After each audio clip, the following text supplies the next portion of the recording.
All right, hello. Welcome to Adventures in Lollygagging. I asked if everyone was ready before I went live. Maitre leaves the screen, and Long doesn't code himself in Sriracha like he said he was going to represent all of the blood that is now covering his body.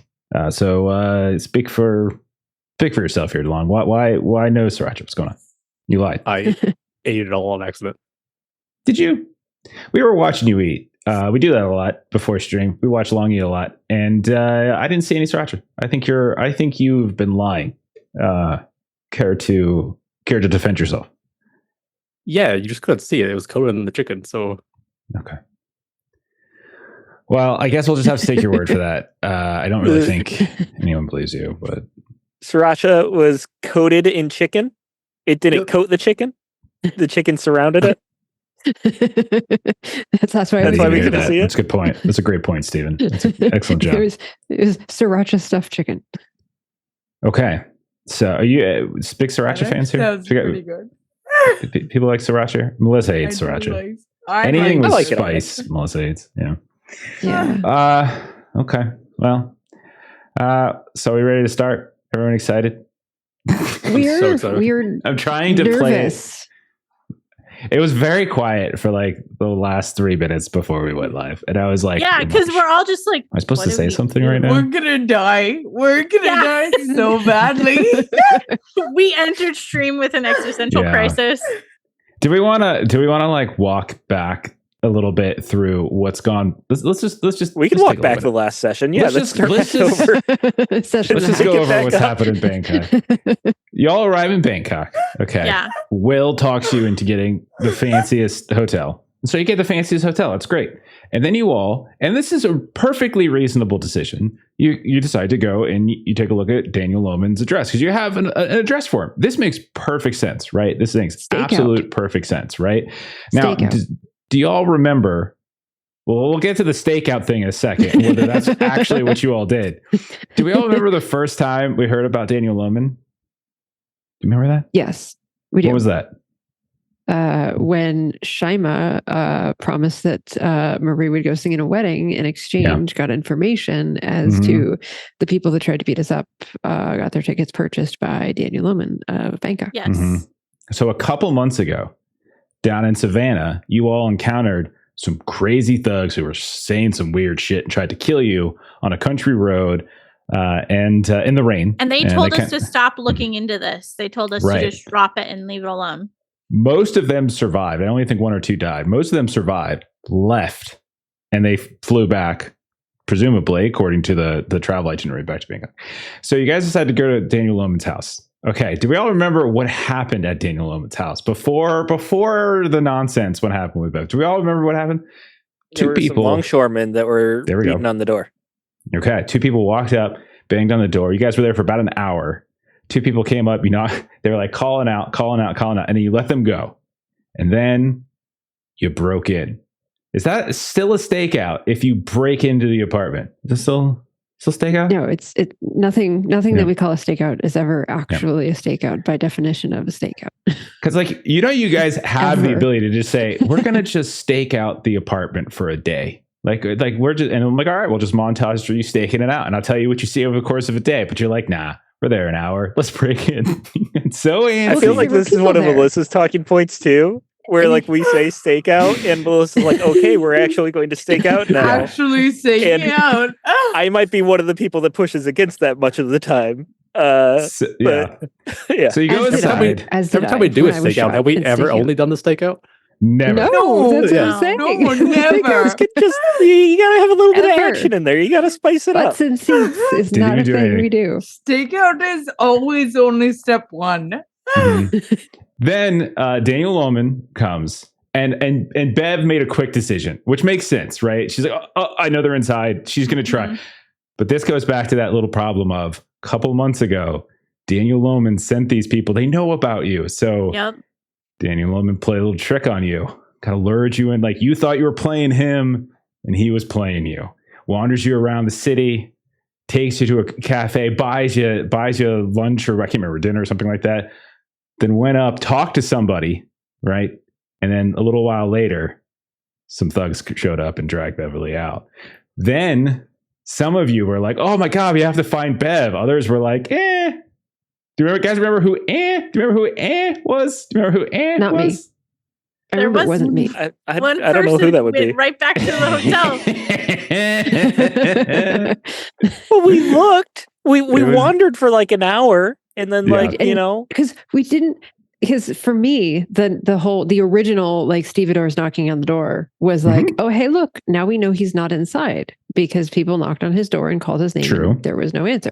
So in my Absolutely. mind, that was the signal of we can now go look inside because now we know he's not there because he didn't answer the door. And when Or Melissa finally agrees to the break-in, you don't say no. You just Or got to you go with it. We could have Then talked again- to him. go ahead, Ashley. I apologize. Go ahead. I said, or we could have talked to the people trying to go in. See, I didn't have to They say seemed anything. angry. Ashley's got it. They seemed angry.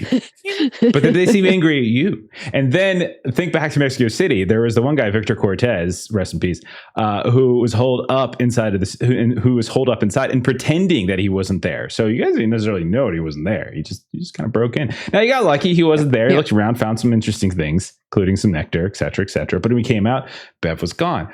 Bev gets captured. Bev, by the way, did a kick-ass job taking care of herself. All of you were like, we got to save Bev. Bev took care of herself. Like, Bev was just fine. Like, she took care. I mean, it looked dicey She's for a looking a little little bit. worse for wear. It looked pretty rough for a bit, but she got Yeah. away. She got away. Like, it was pretty awesome, actually. She got away. Have you guys listened to the chase? I enjoyed the chase. Chase was fun. I like chase sequences. They're really fun. The chase. But she got away. And then you all are like, you know what? You know what?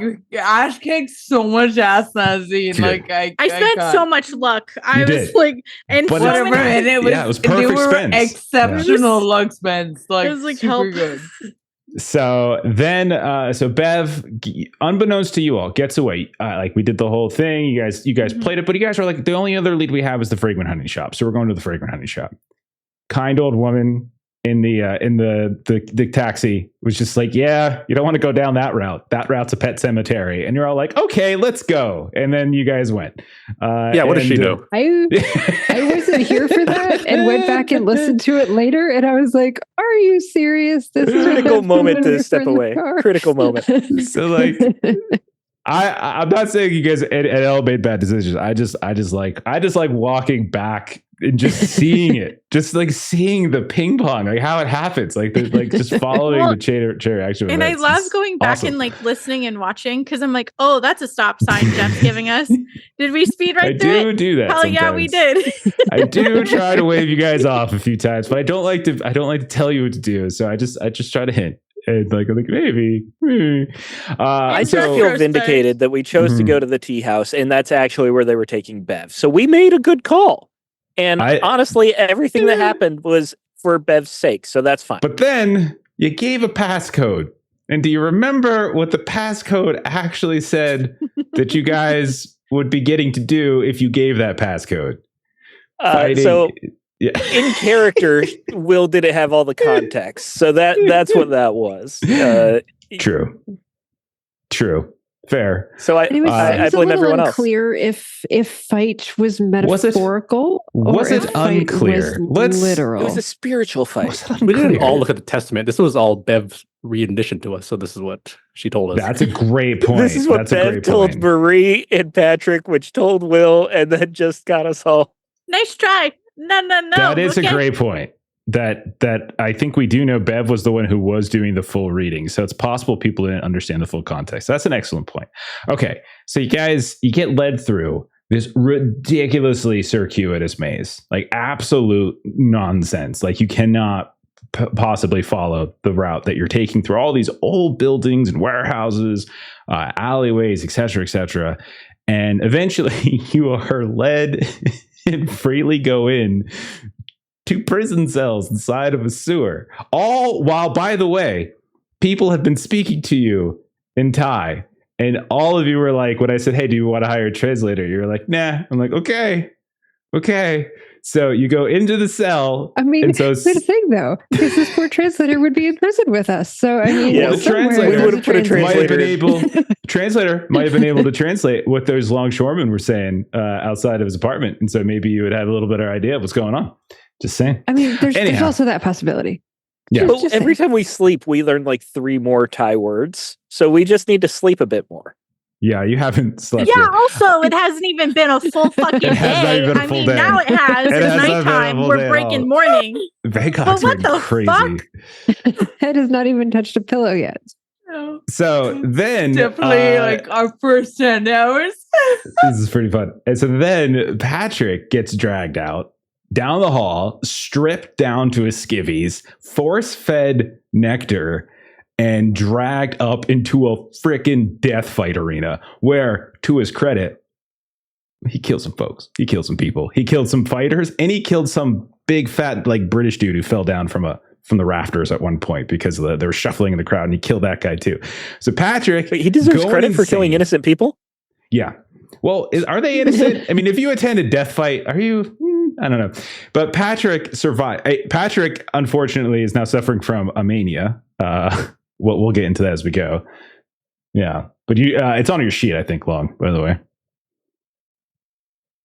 Yeah, Don't worry about it. Yeah. You can give it a read if you have it. Ooh. Yeah. So, Melissa immediately opens his sheet. so I she did totally not. just did. You could look at her face, the eyes when she was moving. You could tell she was doing it. So that's one thing that's happening. Then, and here's an interesting little wrinkle in events. Will breaks out. Okay, this is after I've said multiple times, hey, there's tons of people here. There's tons of people here. There's really high traffic, tons of people, high traffic, tons of people. And he's just like, I'm going to make a run all the way down this long hallway. I'm going to pull out my gun. I'm going to start shooting. All these people start pouring out. And Shima's like, okay, I got your back. And Will's like, fuck that. And runs away with Marie. And meanwhile, Shima gets hacked to pieces by all the people that Will. Could use a little more context. Could use a little more context. I feel like that's all pretty accurate. I feel like that's all What's exactly the right. extra context it makes that I would love to hear your context, Steven. Yeah, I was planning on making a turn. I was not planning on continuing forward and fighting. Mhm. Shima continued forward to fight. She didn't make the turn like she was supposed to. Wow. Victim blaming. Oh, I'm sounds sorry. like. I hadn't received the plan in full. That's the problem. The plan was No. follow me, and you went ahead. Oh, I'm sorry. I must not have heard that over all the blood in my ears. That's true. You might not even have seen him run away with all the blood in your eyes, too. So That's it's possible true. you think he's still there. for all That's you know. true. Any So- second now, Willis is going to have my back, and he's going to kill these people that are trying to kill me. Any second now, he's going to be right here. Crazy. Any second. What happened in Bangkok? Things have gone so absolutely crazy. It's pretty. I think it's basic. Okay, so then a couple other things happen, and then we'll get started. So a couple other things as we've sort of dovetailed into the summary. Bev, you got away. You wandered around for a bit in the rain. You eventually had the weirdest moment that we probably should have driven home a little bit more clearly in play. You freaking saw Pastor Wood on the street. Pastor Wood, who was eaten by a giant mouth in Mexico City, right? One of those massive mouths in the middle of Jonathan Brooks's apartment. His home. Oh, look at it. And you saw him. He started talking to you. He kind of quoted some scripture and all that kind of stuff. And then there was a car drove by and then disappeared. And then you kept wandering around for hours and hours, eventually finding your way to the airport where you had to get the help of like a cleaning woman, and you had to give over some of your jewelry because you looked terrible, just to get one of these like chauffeurs to actually drive you back to your hotel, which they eventually did. You learned where Frank Kearns, your pilot, has finally gotten a hotel over at Trocadero. And so you went up to your room, you packed a few things, you might have cleaned yourself up a little bit, and then you got the hell out. And you headed over to Trocadero Hotel to try to at least find an ally. And that was Frank Kearns. Okay. And then Patrick, in addition to killing all those people, at one point, this huge dude with sharpened teeth and oft broken nose and a big ass freaking cleaver came out. And while like two of the attendants were like hacking to pieces these other fighters that Patrick had killed and shoving them down the grate in the center of the arena, like takes the cleaver, picks Patrick's face up, looks at it, and then just smacks him on the back of the head and knocks him unconscious. And that's essentially where we ended up. So let's go ahead. Oh goodness, I didn't even know where the hell to start. Actually, yeah, I know where we're going to start. We're going to start with Will and Marie. Will and Marie, last we saw, they were leaving Shima to die. So they were running away from the cells, trying to find their way back through the sewer up to like the main street level and seeing if they get their way out of the labyrinth. There were a couple dicey bits where they almost fell once or twice, but eventually they got out of this warehouse building. Marie, you climbed down into a basement that Will then covered the window to. Then he ran a little bit further, and he was near like kind of like this little this like tributary to a larger river, and he saw some people in boats and such. And this was late at night, early in the morning, like 4 a.m. kind of deal, right? And you tried to hide in a boat, is what you decided to do. So that's where we're going to pick up. All right, let me get a little mood music going on. Oh, what do I want to do? Where are we again? Bangkok. Bangkok. Bangkok. Safe and sound, sleeping in our beds. It's all just been a dream. Outside of the honey shop. The Oriental, best beds ever. Oh, you don't know that we're anywhere near the honey shop anymore with that circuitous path they took. We might not even be in Bangkok anymore. Who knows? Who even knows? Okay. So, unbeknownst to Marie and Will, who are currently hiding, they had been being followed by six of these goons that had been attacking Shima. Some of them broke off to chase you down. I won't say exactly what happened because exactly what their decisions were, because you all don't really have an ability to see it. But we'll just put it this way: like, That's fair. Marie, give me a listen test. Yes.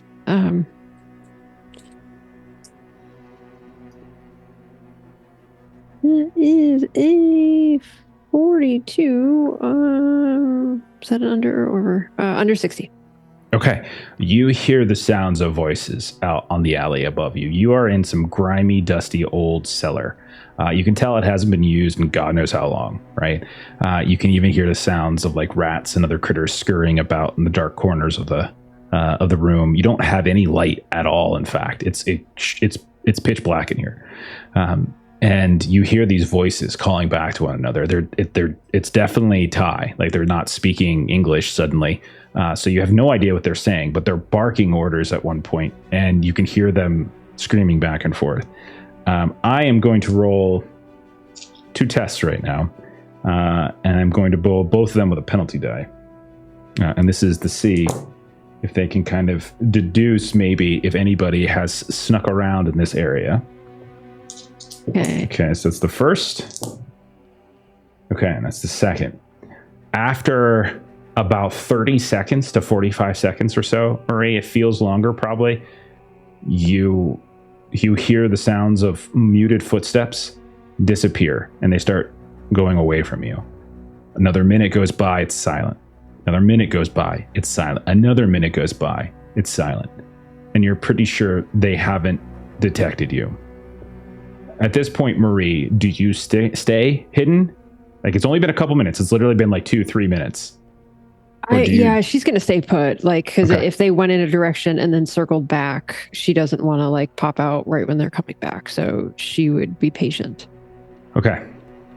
So then we're going to cover to Will. Will, similar thing happens. You decided you wanted to find an empty boat and hide in a boat. Is that correct? I threw a tarp over myself. Okay. Unfortunately, there were people on the water. Not a ton of people. They didn't really seem to be yelling at you or whatever. But there were some people scattered about. It's late at night as well. And you hear the sounds of voices all of a sudden. They are relatively nearby. They are, again, in Thai. They are not in a language that you have any fluency in. If you had a translator hiding here with you, they would probably be able to tell you what they're saying, but you don't. So that translator would have quit by now. What do we say? Yeah, they would not have made it this far.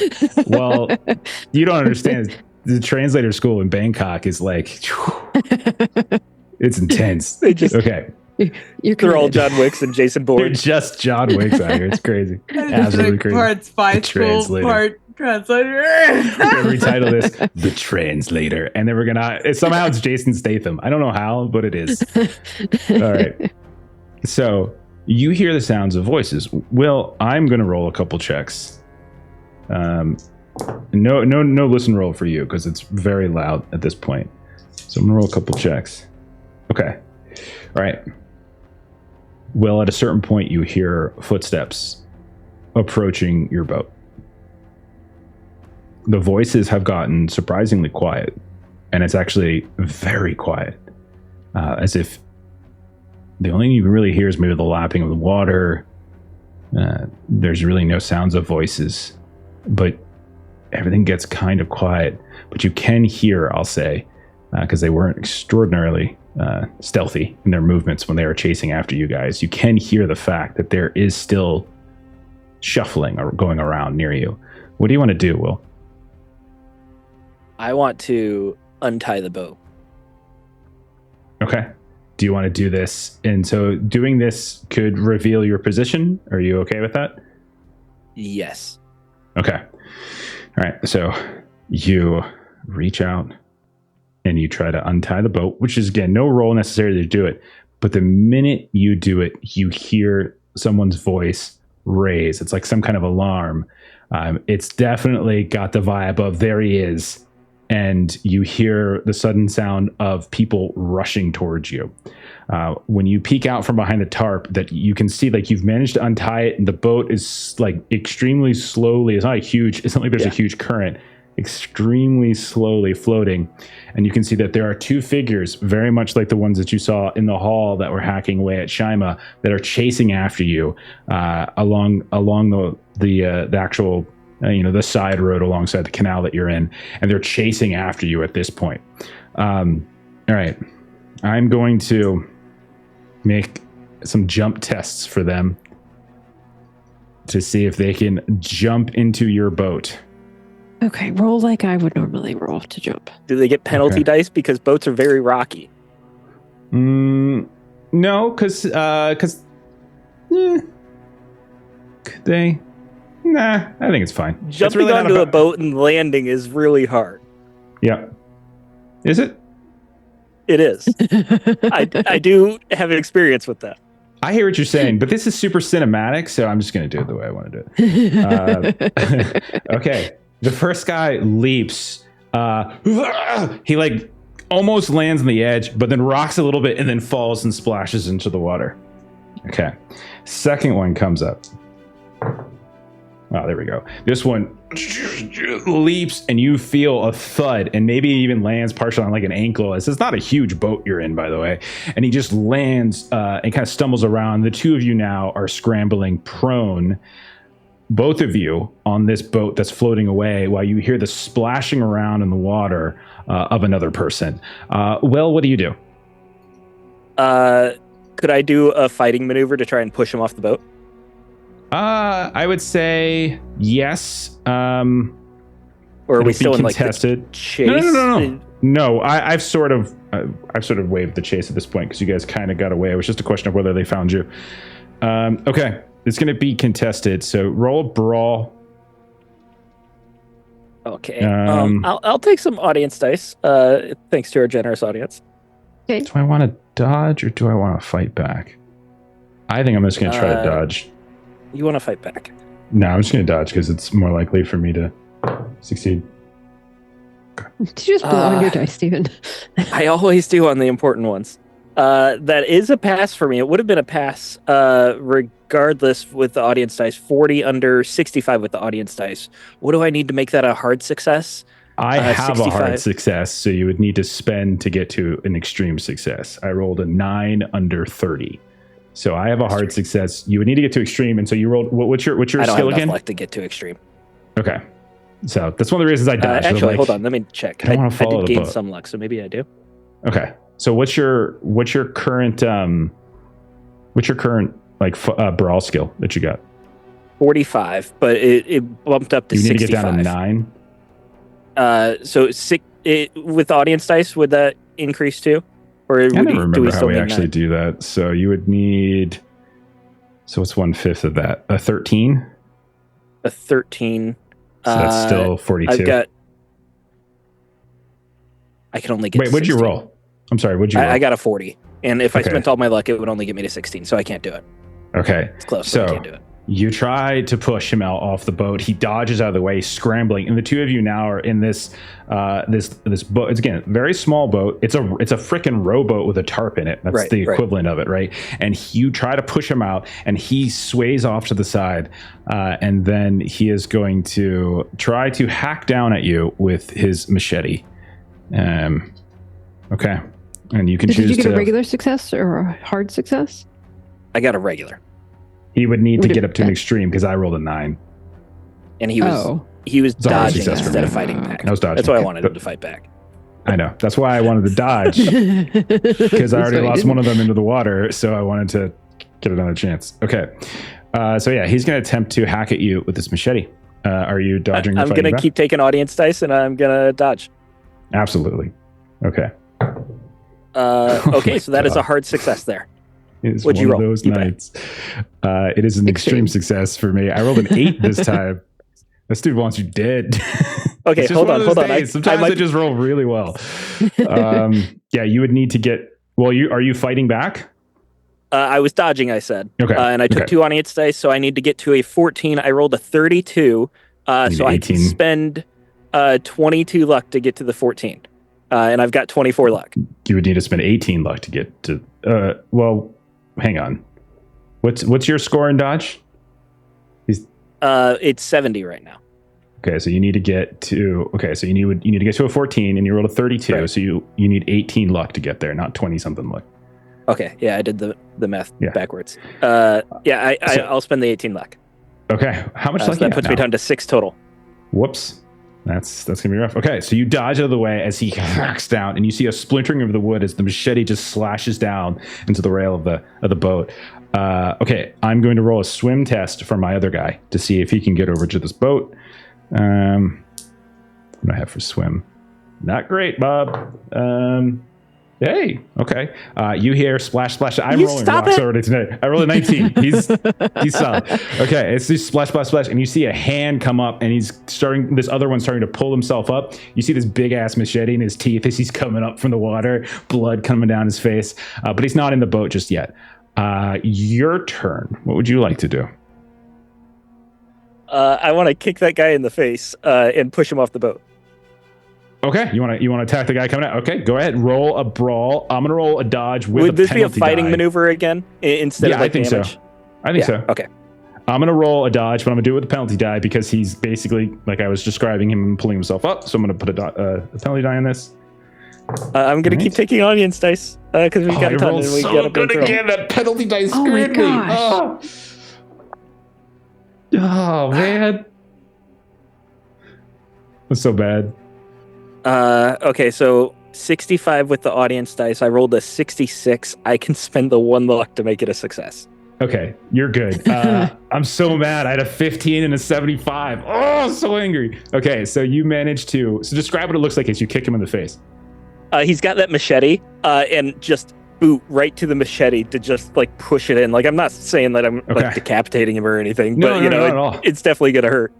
That's fine. Like, and I'll say a little. You see a little bit of a blood. I'll even give you a couple points of damage for him. But you do the effect that you wanted was to knock him back into the water. However, that means you turned your attention away from the other guy who's already in the boat with you, and he is going to rip his machete back and try to hack you horizontally this time. What would you like to do? I'm gonna keep dodging. Okay. And these audience dice are the only thing that are saving me here. Thank you, audience. I'm rolling. Okay, I rolled a Like 4. that. I rolled a I don't 4. like that celebration. Oh, that's no good. Okay. And you said you were dodging, right? Okay. You're good. You're good. You're away. Oh, I rolled a 24. I'm wasting all these good rolls. Okay. So he swings. You manage to just do one of those like hop and pull back, and you feel like a little cut across your shirt, and a little bit of blood begins to blossom as it just barely gets you, but not enough. Back to you. We're gonna have to Indiana Jones it. I'm gonna pull my gun and just shoot. Okay. I didn't really want to go loud with all these people around here, Ye- but I don't know what Wow. else to do here. Okay. So let me double check something. Is there somebody in chat said, is there an oar you can like hit him upside the head with like an oar of a rowboat? There definitely are oars. I have a lot better skill with handgun than I do brawl, though. Is the thing. Are Okay. you gonna end up in jail again? Are we gonna go to jail again? Are we gonna just try out I'm the not jails trying to. across I the tried to world? shove him off Is the this boat. what we're gonna do? Police stations and jails around the world. Is You're not there. really You what can't criticize. So Melissa can. Normally- Marie is falling Marie's asleep not in her hiding criticizing. spot. Melissa is criticizing. normally with a firearm, you can really only like hit the deck. But because you're in such close proximity, he actually can fight back on you because you are within the range that would allow him to close the distance and try to knock the gun out. So he is going to attempt, as you pull the gun, to just hack at your hand and your wrist and get rid of the gun. All right. No audience dice this time because I've already got an 80. Oh my god. Gotta get a Don't fire smile extinguisher. like These dice are so hot. They're gonna burn right through my dice tray. This is crazy. How you doing, buddy? It's a regular success. Oh, that's a shame. That's a shame because I got me a hard success. 17 under 55. Oh boy. Okay, so you pull the gun out, you fire, but as you fire, the machete comes down right on your wrist, and so you shoot down into the boat itself, unfortunately, and you will take some damage as that was a fight back. Okay. Bad roll though, so only 4 points of damage on the damage roll as you feel the machete blade get you right in the wrist at this point. And you also shot directly down into the boat. And I think as a person who knows a little bit It'll about take a while boats, before that fills up. it'll take a while. That's probably not a good thing. Okay. Then the guy in the water is going to once more attempt to swim. Well, my luck has turned on that one. That is a critical fail. That's a 99. I'm going to say he gets caught up in a line or something like that, or some debris in the river, and so his feet get caught, and so there he is, just sort of getting pulled under. But then the other dude who is in the boat with you will attack you. Dodge, fight back. Did I not get? Oh no, he fought back. So that was on my. He turn. fought Never back. mind. That's why I did damage to you. Yeah.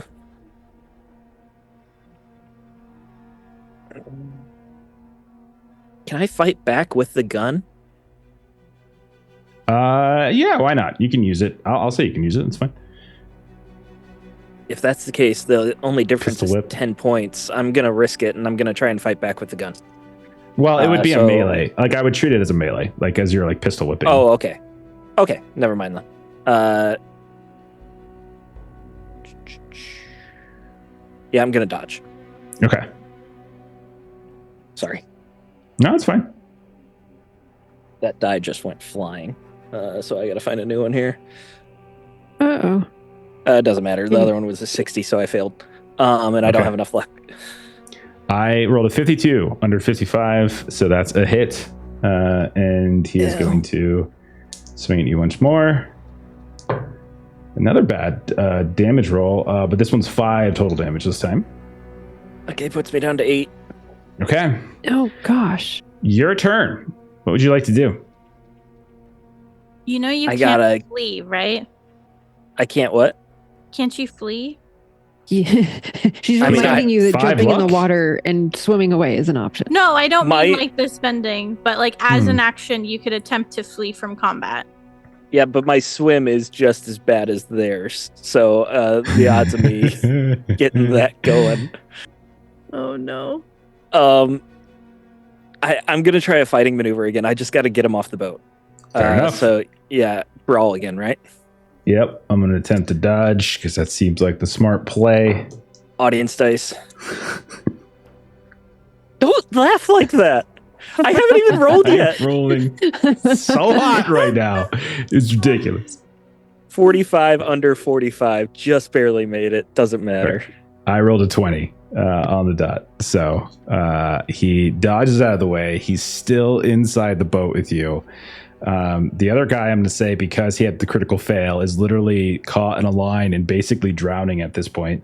But you do have this one dude in the boat with you who is going to continue to hack away with the machete. What you doing, Will? Dodging. Audience dice. Burning through them. Sorry. Okay, so that's a That success. Damn it.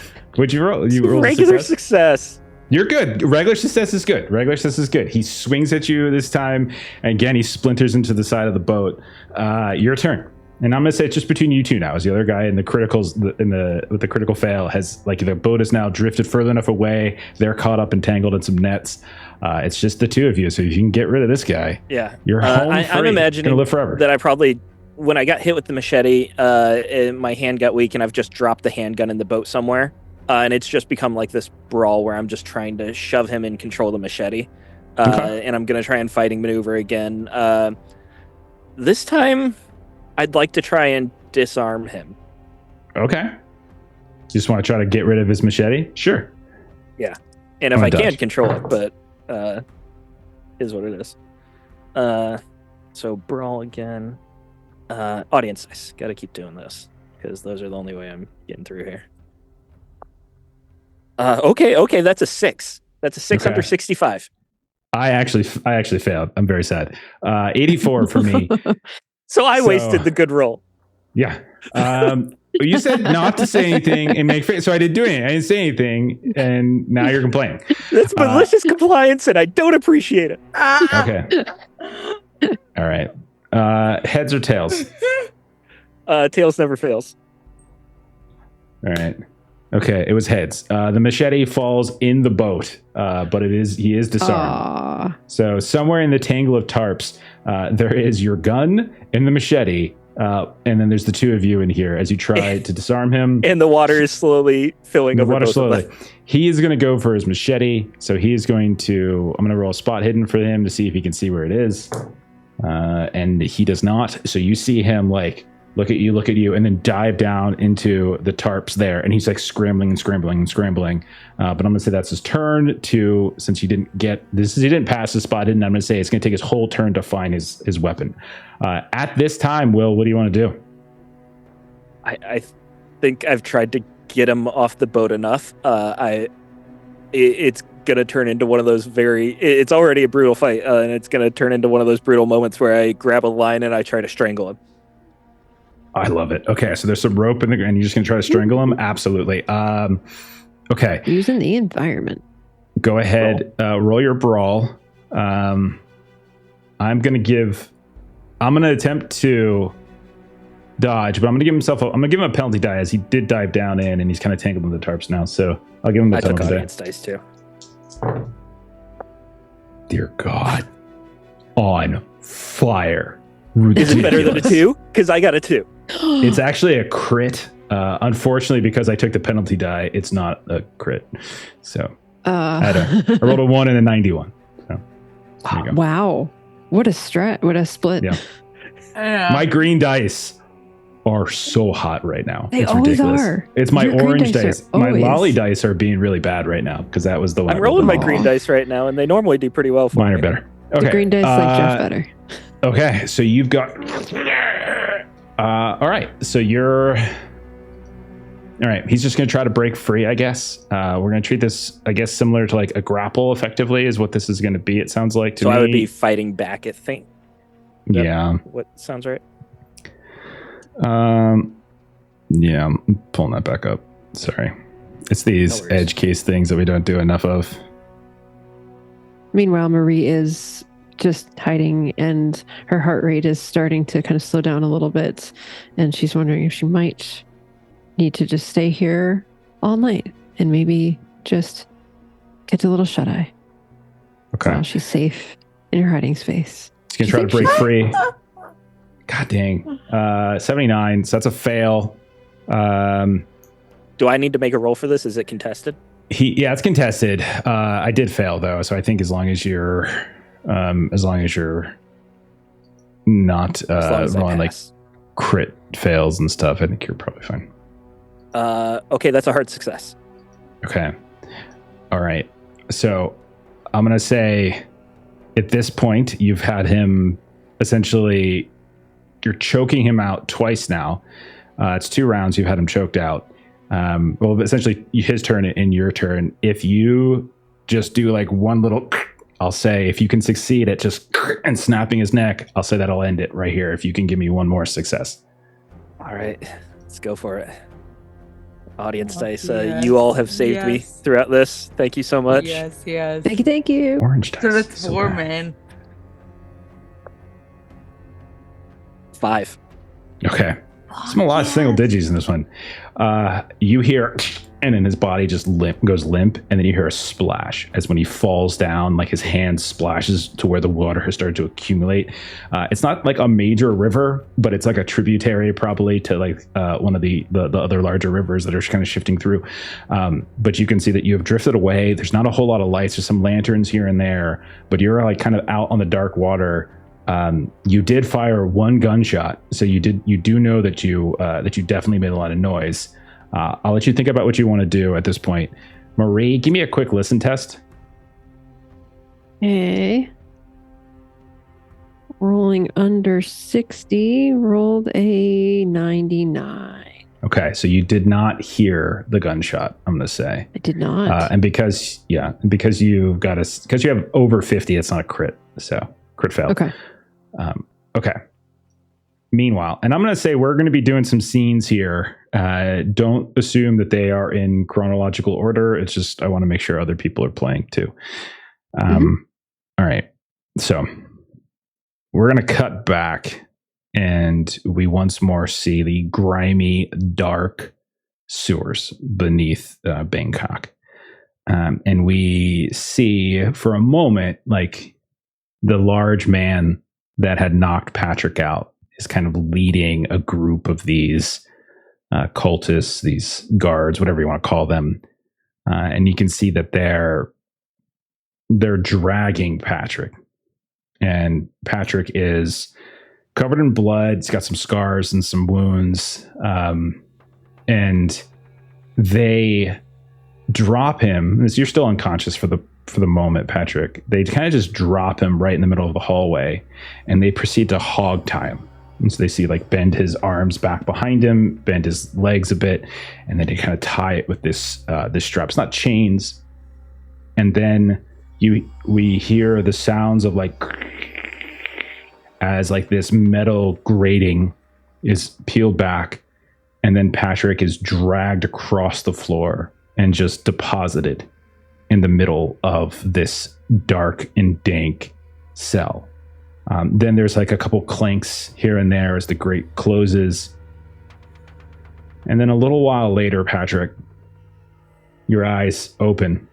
And it takes a little while to adjust because it's very dark. You're not sure how much time has passed.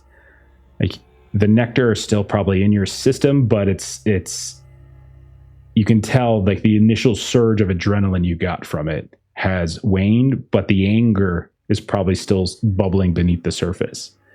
You hear the sounds of distant screams, and when you look out, you turn your head the way that you can turn it because your movement is very limited. You can see you're in another cell, and you can see out in front of you in the hall, there are 2 of these attendants with these long, sharp spears that are now like guarding your particular cell. And then the last thing you hear is a drip, drip, drip. Patrick, what do you want to do? Slowly getting my bearings, feeling the ache on my head. Now that I'm tied up, I want to try to free myself a bit. Maybe get a hand loose, a leg loose. Okay. Give me like a... you can give me either like a sleight of hand or like a dex times 5. If you do dex times 5, I'm going to want a hard success because it's usually a little easier. Sleight of hand to see if you can just kind of maneuver your hands in such a way to give yourself some more movement. I'll go sleight of hand of a 60. Okay. On 89, but I've got some luck to spend. Okay. I'll spend the 29. All right. So what I'll say is you're able to you're able to maneuver your hands behind you a bit to effectively sever the connection between the hand bindings and your feet bindings. And so like your legs suddenly flop down, they're numb. And your arms are, you can kind of move them up underneath your legs. They're still bound at the wrist, but you are no longer in that horrible hog-tied position. And as you're moving about in this cell, you look up and you can see, now that you're able to maneuver your head, what's causing that is you see there is what looks like a corpse hanging from a hook inside of this cell, blood dripping down into a puddle. Oh, well, that's not me. I'll take a look around the cell, see if I can see any more, how big the place is. Very small. It's like a 5x5, and then like maybe a little bit higher in terms of height, maybe about a 7 foot tall. It definitely has like old brick and grime. It's very much like what you and Will were in, but it's a different one. I'll yell to the guards. What's going on? Get me out of here. You hear the sound of one of them curse at you, and then they take their slender spear and they jab it at you through the grate. You're up and kind of hopping and moving around, but they're doing it more to kind of keep you away from the grate than they are to actually try to hit you with it. And then they don't say anything. Hello, is anyone else out there? See if I can get a response. You hear like the voices of these guards out front. They just say that they just kind of curse at you. They don't really say anything to more than just like a couple words. However, it's at this point, Shaima, that your eyes slowly open and you hear a very familiar voice waking you up, and it is the sound of Patrick Price, and he's calling, is anyone else out there? You hear it the first time, it feels distant and far away. The second time, it's very loud and very close. You are in immense amount of pain. And Shaima, as your eyes open up, you realize there's blood in them. You realize the world looks completely upside down. And you can see the bare feet of a man standing about a foot or two from you.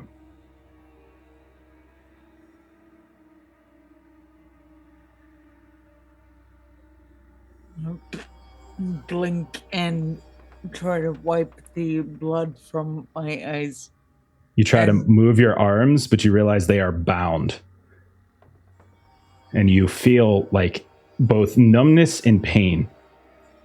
But, Patrick, you see that corpse hanging from the hook from the ceiling suddenly move and start to mumble. And that's when you realize that it's not a corpse, but is a person. Oh my God, you're still alive. Do I recognize it's her? I'll say if you take a moment to look, you hear her voice before you recognize her physically. So much like Patrick, Shaima has been like stripped down to her skivvies. You don't see any signs of the clothes that she was wearing when she came in here. They still left some rags and such.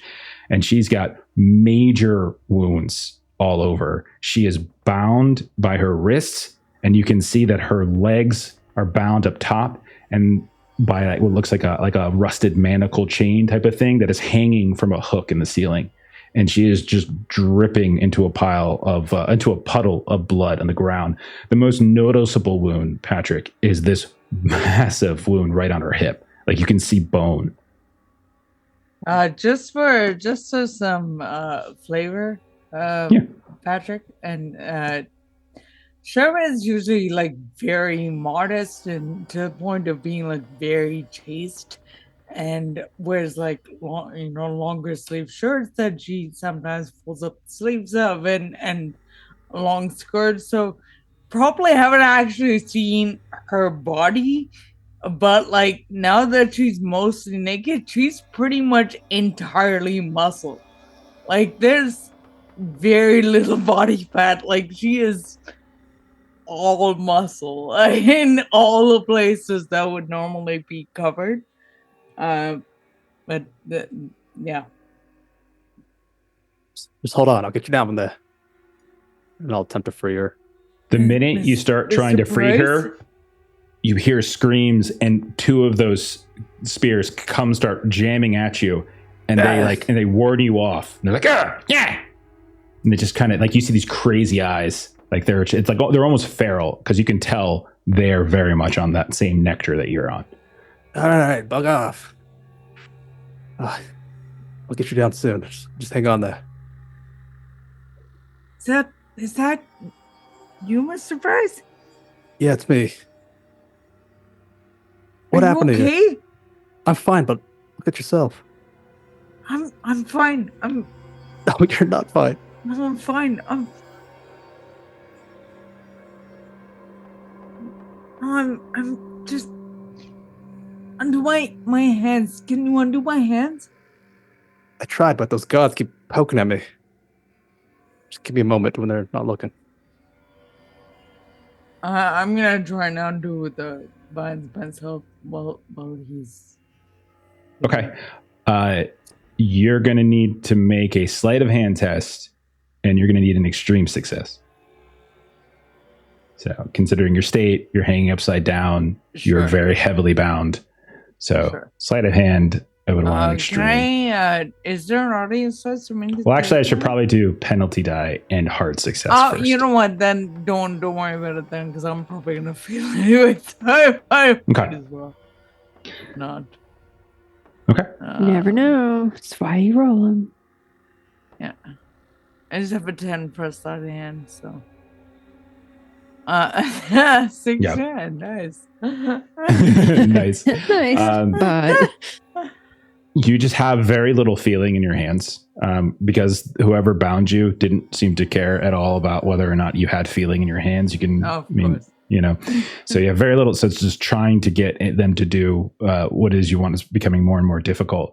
You think probably over time you probably could, but that's when you hear the sounds of voices approaching your cells.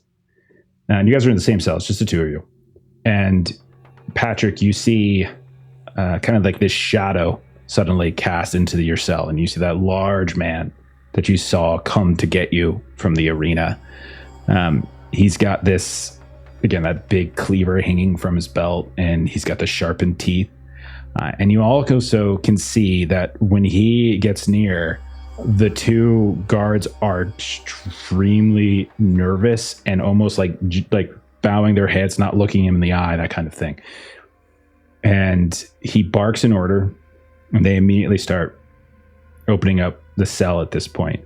He pulls the cleaver out, which you can see has not been cleaned. And then once the gate is sort of like, you could tell they actually are putting locks on it this time for you. Once the gate is open, he says something. The two of the guards pull up their spears once more, and you see this other shadow move across, and another figure appears. And this one is, again, definitely looks Thai, looks a Siamese man. He is kind of, you could tell his posture is not great. He almost feels like like he's like leaning forward, hunched over.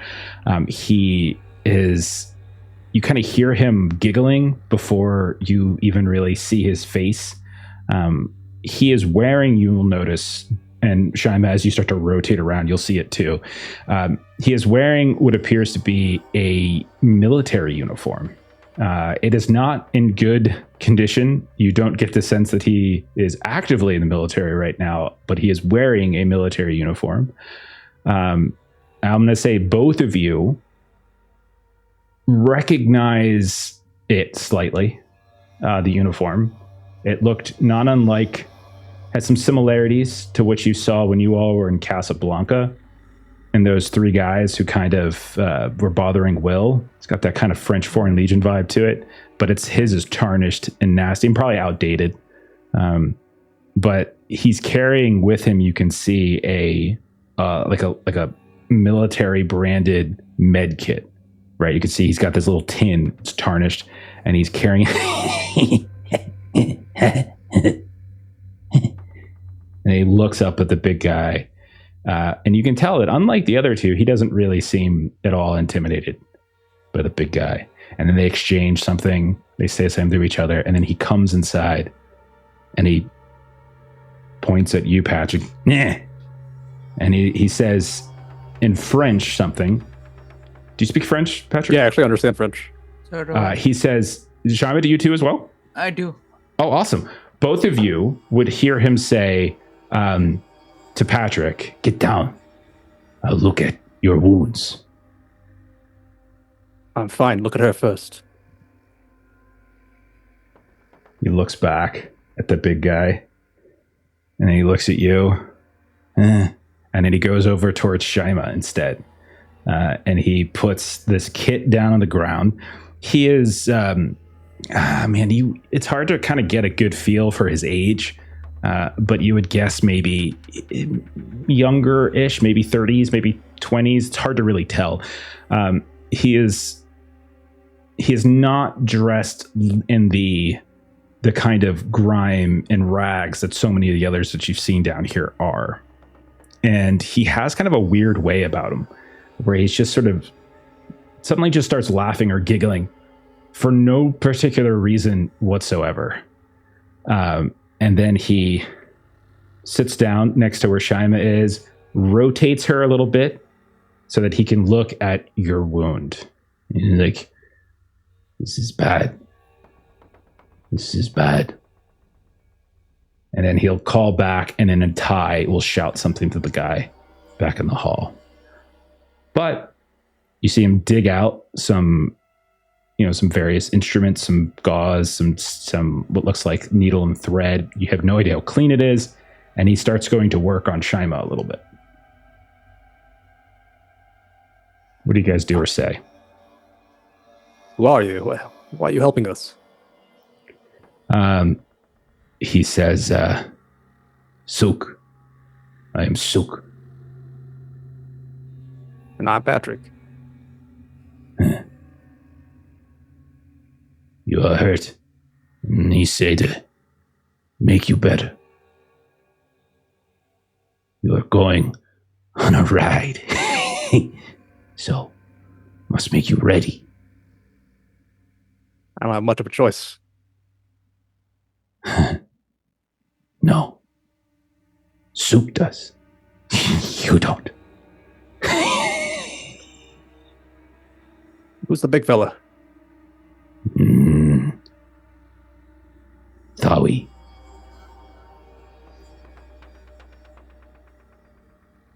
Oh, And- I've heard that name. You hear the big fella like grunt, and then he says something in Thai.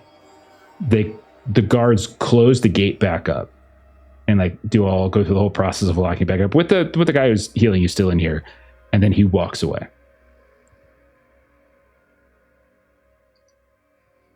What do you say, Patrick?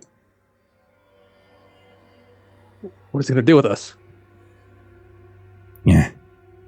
You're going for a ride. Need to make you better. They didn't know you were special. But apparently you're special. Special how? Huh.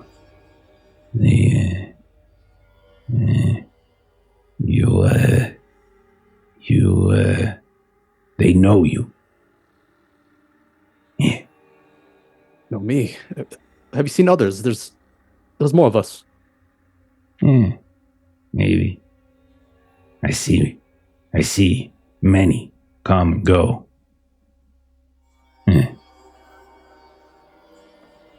He just seems to like shrug. Like, How'd you end up here? I'm here because I want to be here. I'm here because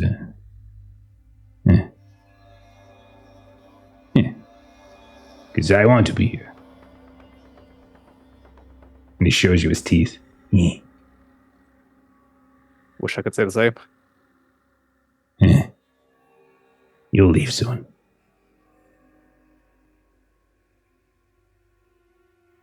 Shima, the whole time, like you're, like it's painful, but you're so numb that you almost can't even feel the stitches in some places.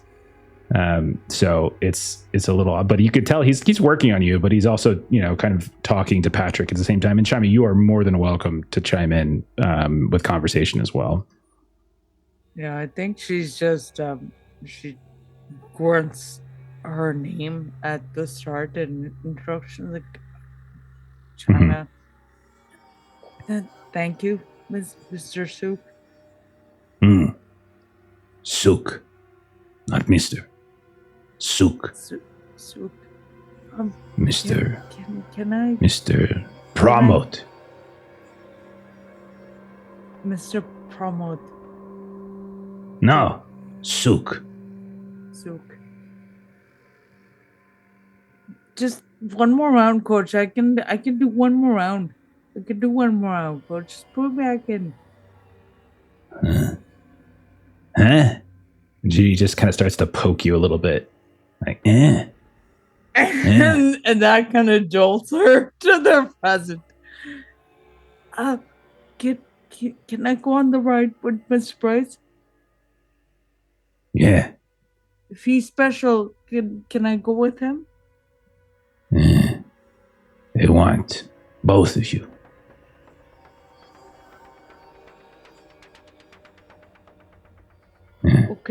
Okay. Well, she's done. And like he spins her around to show you like where he has stitched up that big ass wound on her hip. You can see it's crudely done, but it's not terrible. You can tell he's probably not a doctor, but he's probably got experience like patching up wounds, but you can tell like there's a certain level of crudeness to the dressing. But nonetheless, like it's okay. And then he turns to you. Let me see. I'm gonna small cut. This blood's not mine. And he just starts moving you around like you're cattle at this point. And he kind of pushes you down. Okay, lower for him. And then he starts going through and kind of looking here and there. And all the while, as he's talking, like he's doing his job and he's just like occasionally sniffling, occasionally laughing. And then a lot of the times he's showing you what little teeth he has left. He doesn't have many, but he's showing you every now and then when he grins. And then every now and then he'll lean down and snip like a bit of thread where he's giving you stitches. You're not entirely sure how clean this is. But he does say, at least you're not food. Well, you might still be food, but not food here. That's reassuring. And then he's kind of messing around. Okay, you're done. And then he kind of slaps you like on the cheek, like really heavily, and goes to stand up at this point.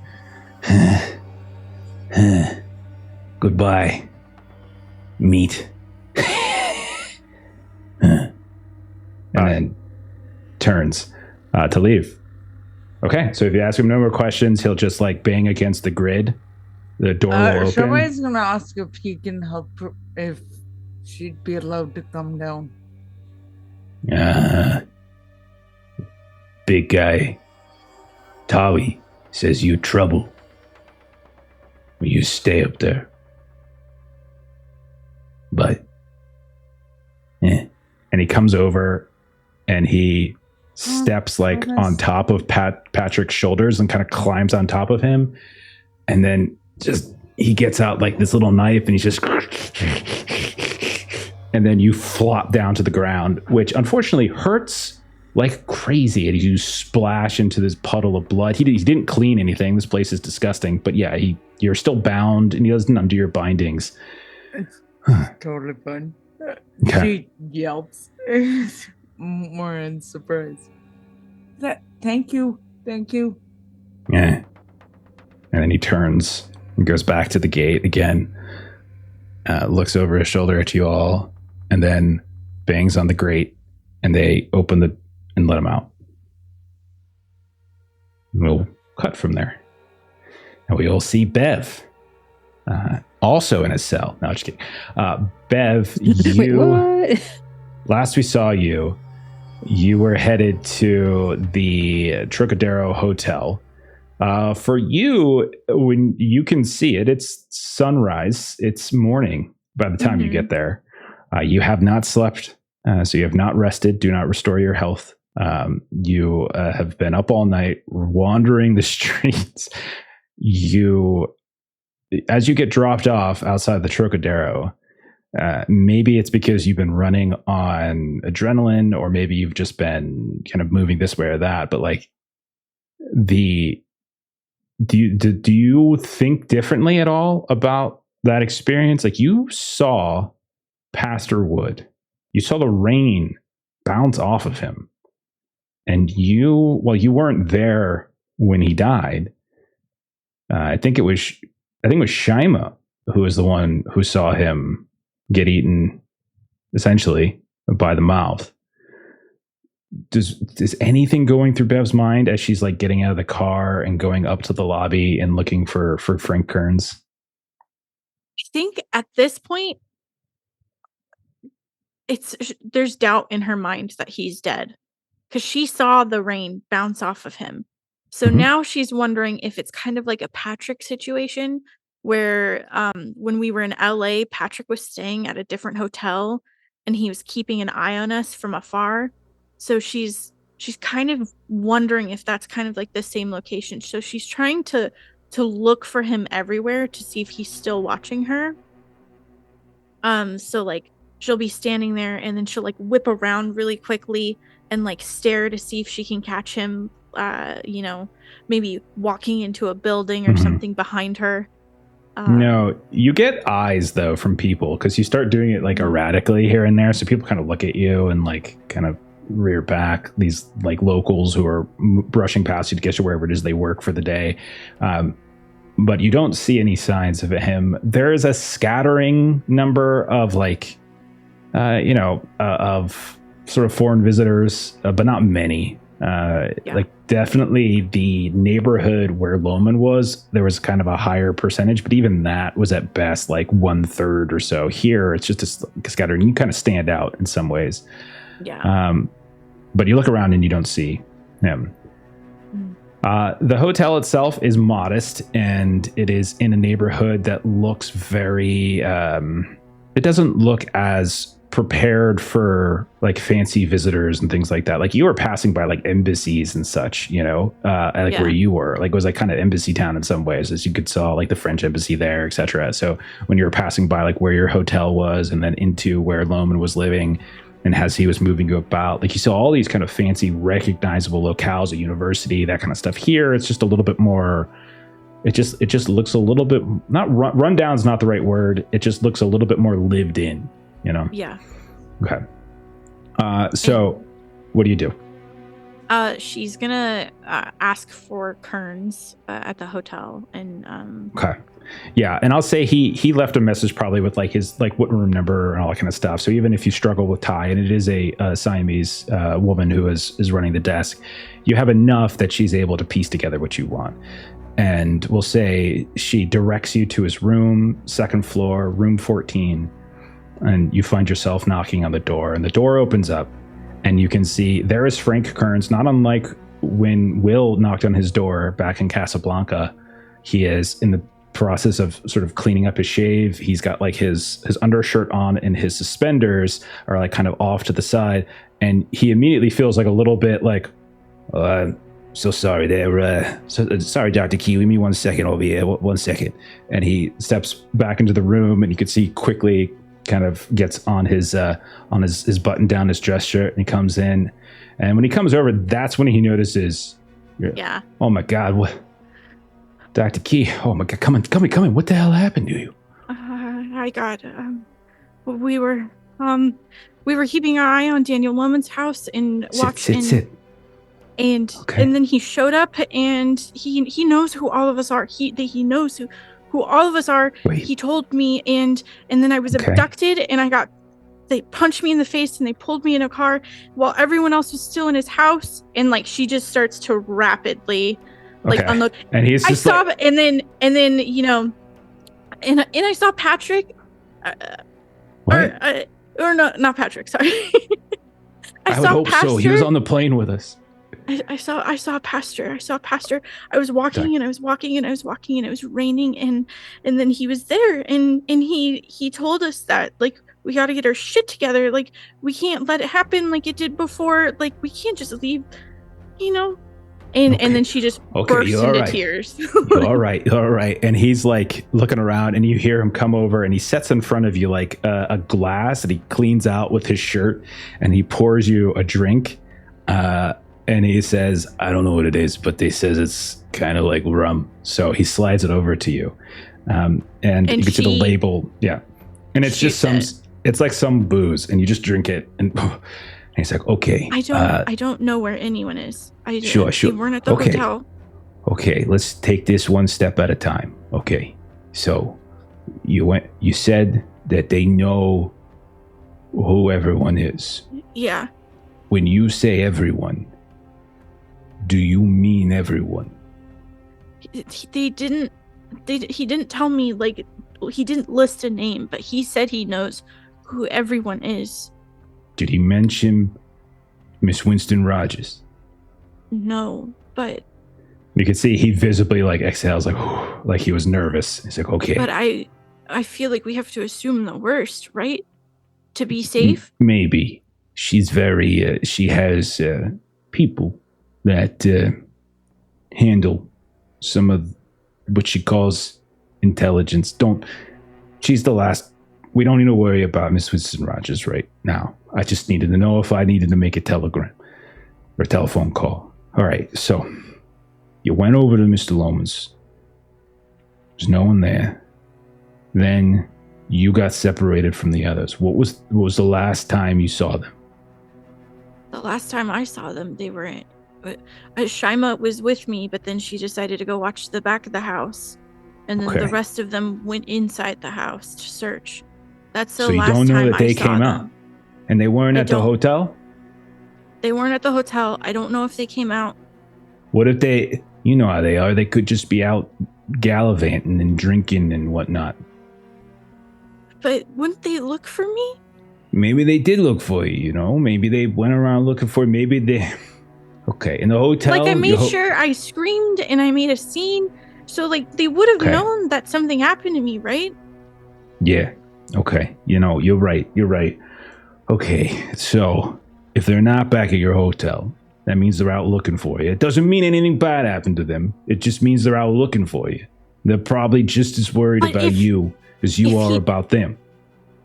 But if he knows that I was out there, then he told me he sent people to the house. He told me that he sent an enforcer group to the house to get them. Okay. All right. And he's like, this is not, he's a pilot. He's a man in his 40s. Yeah. And he's a pilot. And so he's not like a fisticuffs kind of guy. He's like, all right, okay. So we need to figure out where the rest of the team is. Listen, don't worry. Will can handle it, right? He's a good kid. I know he's a good kid. He'll well, I don't even really know if he's a kid anymore, but he'll look out for them. Don't worry. He definitely will. It's gonna be okay. If any of them get in trouble, I guarantee you, Will be there for them. I don't. And then that's what I need. I need a refresh. Okay. I'm tired. But boy, you can and get then a rest. She reaches for her notes, and like she just starts frantically, like she pulls them out and she starts looking through her notes instead of actually resting, like she said she should. Did you leave a message at the hotel of where to find me and where you were going? I left your message that you left. Okay. Yeah. Okay. All right. We can go back to your. Okay. Well, they'll know. I checked we can out, go so back they'll to know Loman's. I checked out. We can go check out Loman. Maybe they're still there. Maybe they're in the house. Okay, maybe we'll do surveillance, but But I think he has other people who watch out for him on the street. Okay. Because We're just gonna have to make you look different. That's all. Yeah, hide this shit. And she swears and then apologizes and then he kind of like looks at you, and you see he gets a weird look on his face, and like kind of a wry smile comes over him as he's kind of like tilting his head at you, like he's got an idea. And he's like, Dr. Key, you ever thought about being a blonde? No, but that's a good idea. And so he's got like this little like kit of various like, various things. And so it's like basically like he's pulling out like hydrogen peroxide or some shit, right? Yeah. Or lemon juice or something. And so like, listen, I'm gonna change the way you look. I'm gonna get you some local clothes, okay? Do you have any other injuries other than what we can see? Anything worse? It's nothing that bad. My feet are fucked.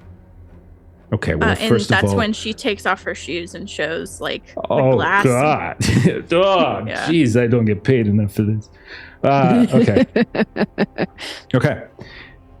He's like, all right, I'm gonna step out for a second. I'm gonna go down to the desk. I'm gonna ask them to fetch me some things, and then we're gonna get you cleaned up. We're gonna get you patched up. We're gonna change your look a bit. And then he kind of looks at you and he's like, what are you, like a 4? He's just sort of assessing. Okay. Yeah, thought so. Okay.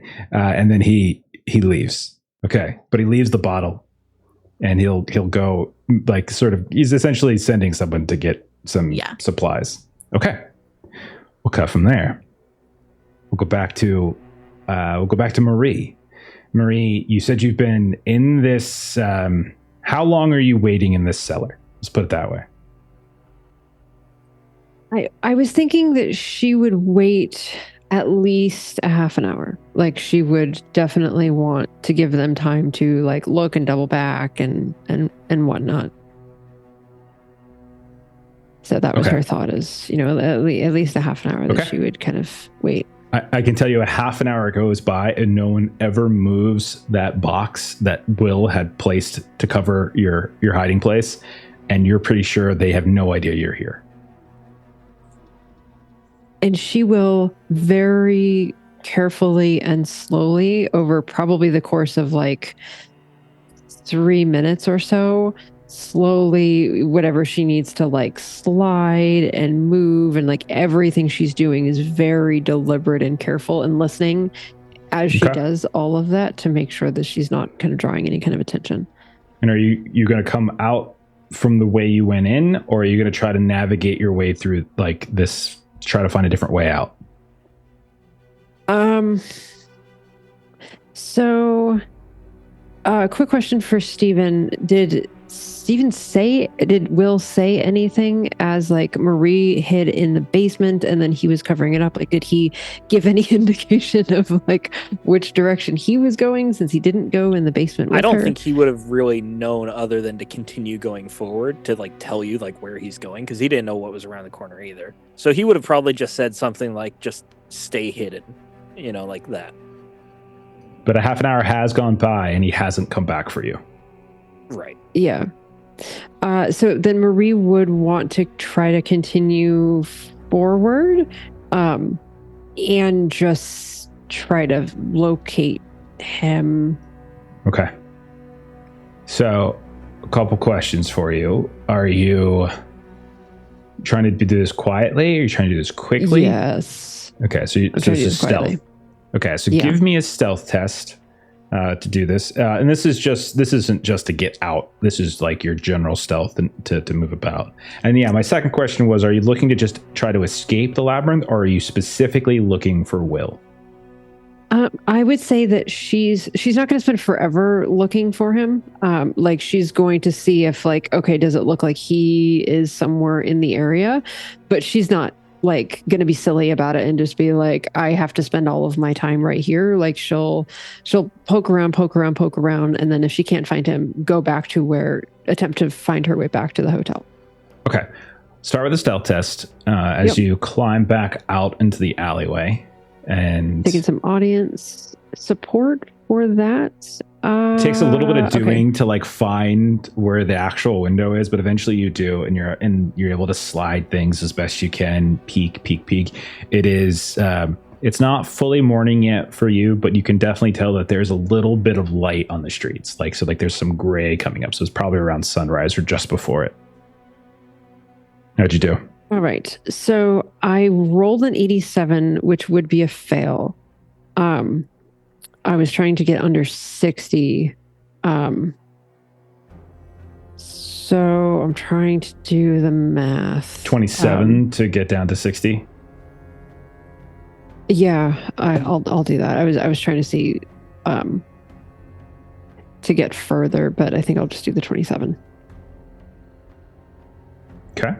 So 60 is the roll. Okay. All right. So it's contested based upon whether or not like they're actively searching for you and such. So I'm just letting you know. That's not like a threat or anything. I'm just saying like, they could have rolled poorly. No, that's why I was like, do I really want to spend all of that? Like, I mean, I'm flush with luck, so I'm not trying to be stingy, but I was trying to see like, do I want to why don't you tell everybody how much luck you have there, Melissa? I have 99. 99. Shaima, how much luck do you have? 17. How much did you start the session with, by the way? 0. Yeah, can you set out I'm a at guard right now? I'm at 5 right now. What are you at, Patrick? How much luck do you have? 21. 21. Bev? Since I've had a couple sessions to recover, I'm now up to 47. See, that's a respectable number. That's not a ridiculous number. That's a respectable number. It's a number she recovered to. Exactly. I was at 41 and then I got that 6, luck. you know? All right. So I would have to spend down to 30. To get a hard success. You don't have to do that. Like, I'm just saying, I'm not telling you to do it one way or another. I haven't even rolled weird my... that it's not singing or hotel rooms or like, because like that's our luck spend energy in the scoop. I've gotten 2 deaths stolen from me because of that luck rule. 2. That's why Melissa's holding on to all 99, because she needs that 30 plus in case. Okay. I mean, this is stealth though, so like. All right, Marie, I'm gonna need your final answer. Are you stealthing at 60, or are you spending luck to get down to 30? So if I'm spending luck, you basically have to spend 30 more. You spent 27, now you would have to spend 30 more to get down to 30. Okay, so I'd be spending like 60 luck. You'd be spending 57 luck. Okay. That's just to get a hard success. And I'm not even telling you that. I have no idea. I'm going to use this score as you're moving around. And if you pass by anyone who might be listening or looking for you, I'll roll for them then. I have no idea if it's even good enough. A 60 could be fine. Your 87 might even be fine. I don't know. Okay.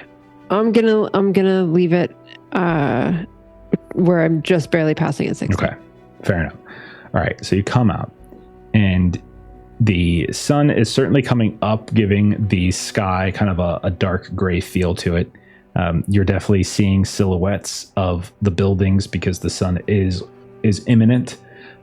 There are still lanterns in various windows here and there that are burning. So it's not like it's difficult to see. And since you're coming from even darker, it's actually doesn't take long for your eyes to adjust at all. You hear the sounds of voices, but nothing imminently near.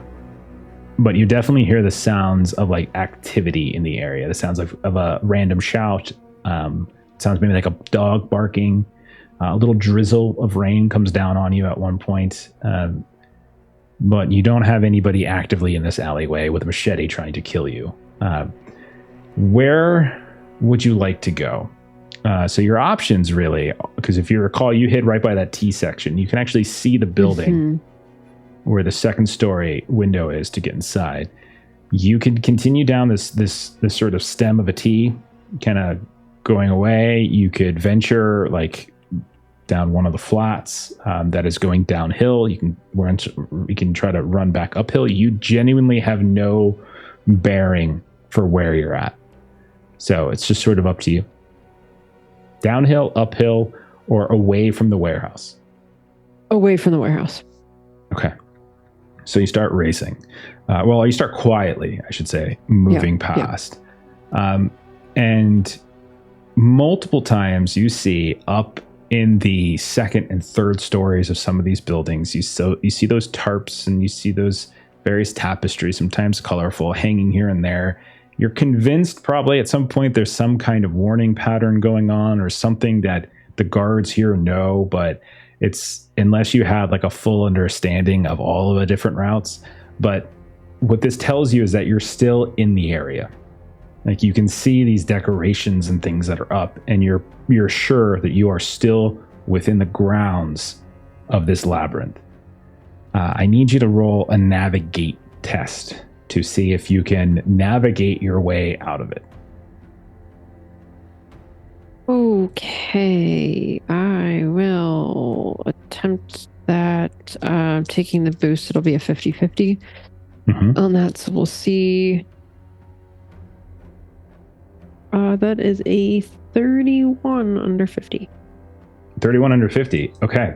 You travel for a bit and you hear two sounds. You hear first the sounds of birds nearby, like down one alleyway. You can realize like down a hill. And then you hear the sound of like a horn, like a car horn maybe. And that seems to be further up a hill. Looking both ways, if you're at this little intersection, you look up the hill and you can see more of those colored tarps and stuff hanging down from above, some lanterns and such. And then as you're looking up into the direction of where that car horn was, you can see a bicycle. There's a man on a bicycle that is like slowly riding down the hill in your direction. Doesn't look like he's coming towards you, but he's riding down the hill. When he gets to about 50 yards away, you realize that he's holding something in his hand as he's got like his two hands on the handlebars, and in one of his hands there is like a machete dangling from his wrist, and it's just kind of flopping around. And you can see he's in this horrible rags, but he's like rolling down the hill in this bike, and then he stops at intersections and then looks, and then he stops at like a doorway and he looks. And then he stops like at looks like a window that's been cracked open, and he looks inside. And so it's not like he's moving super fast, but you can tell he's actively looking. But he doesn't notice you right away. What do you want to do with that? This is someone that needs to be hidden from. So she is going to. You've already rolled your stealth. You just tell me what it is you would want to do. Do you want to just hide and wait for him to pass, or do you want to like actively move away? Or I would be, actively moving away. So like if he's coming, like she's going this way and he's coming this way, and she wants to, kind of jot off to the side. And you just want to get out of his route? Just find a different path? Okay. Absolutely. We'll say you look around quickly. You find like a small narrow alley between these two crooked buildings, one of which is like crumbling, and you just like scurry down it as best you can, and you disappear into this rubble. Cut to Will. Last we saw of Will, he had just broke a man's neck in a boat in a tributary to is it Chao Phraya? I think it's pronounced. That's like the major river that goes through Bangkok. And this is like a small little tributary stream or canal that connects to it. And you are floating away in this boat. It is not yet sunrise, but it's imminent. It's getting closer and closer. You can hear the sounds of the other man who jumped in, drowning and splashing back by the docks. And you hear a few voices as there's people in some of the boats that are kind of shouting after you. You're bleeding. You've got a couple machete cuts, I think. What's up, Will? What do we want to do? I think the first thing is like even after he snaps the guy's neck, he would still be like lying there with like the body, and he's just pulling as much as he can. Even after the guy's long dead, just the adrenaline rushing as he's just making sure until finally he realizes that the rope has dug into his palms and like burned cuts into his palms because he was pulling on it so hard. He forces himself to let go with his palms, drops the rope, goes fumbling around for the knife and the machete, and then sees that cut on his arm, and would try to perform first aid on himself. Absolutely. Just like wrapping a sleeve or whatever clean fabric he can find around it. Yep. Go right ahead. And that reminds me, Patrick, Suk was actually performing first aid on you. I can't do it on Shaima. It's not really going to help Shaima. She's got a major wound, so she can have some other issues that she's going to have to contend with. But Patrick, you can take 1 HP back. Sweet. Okay.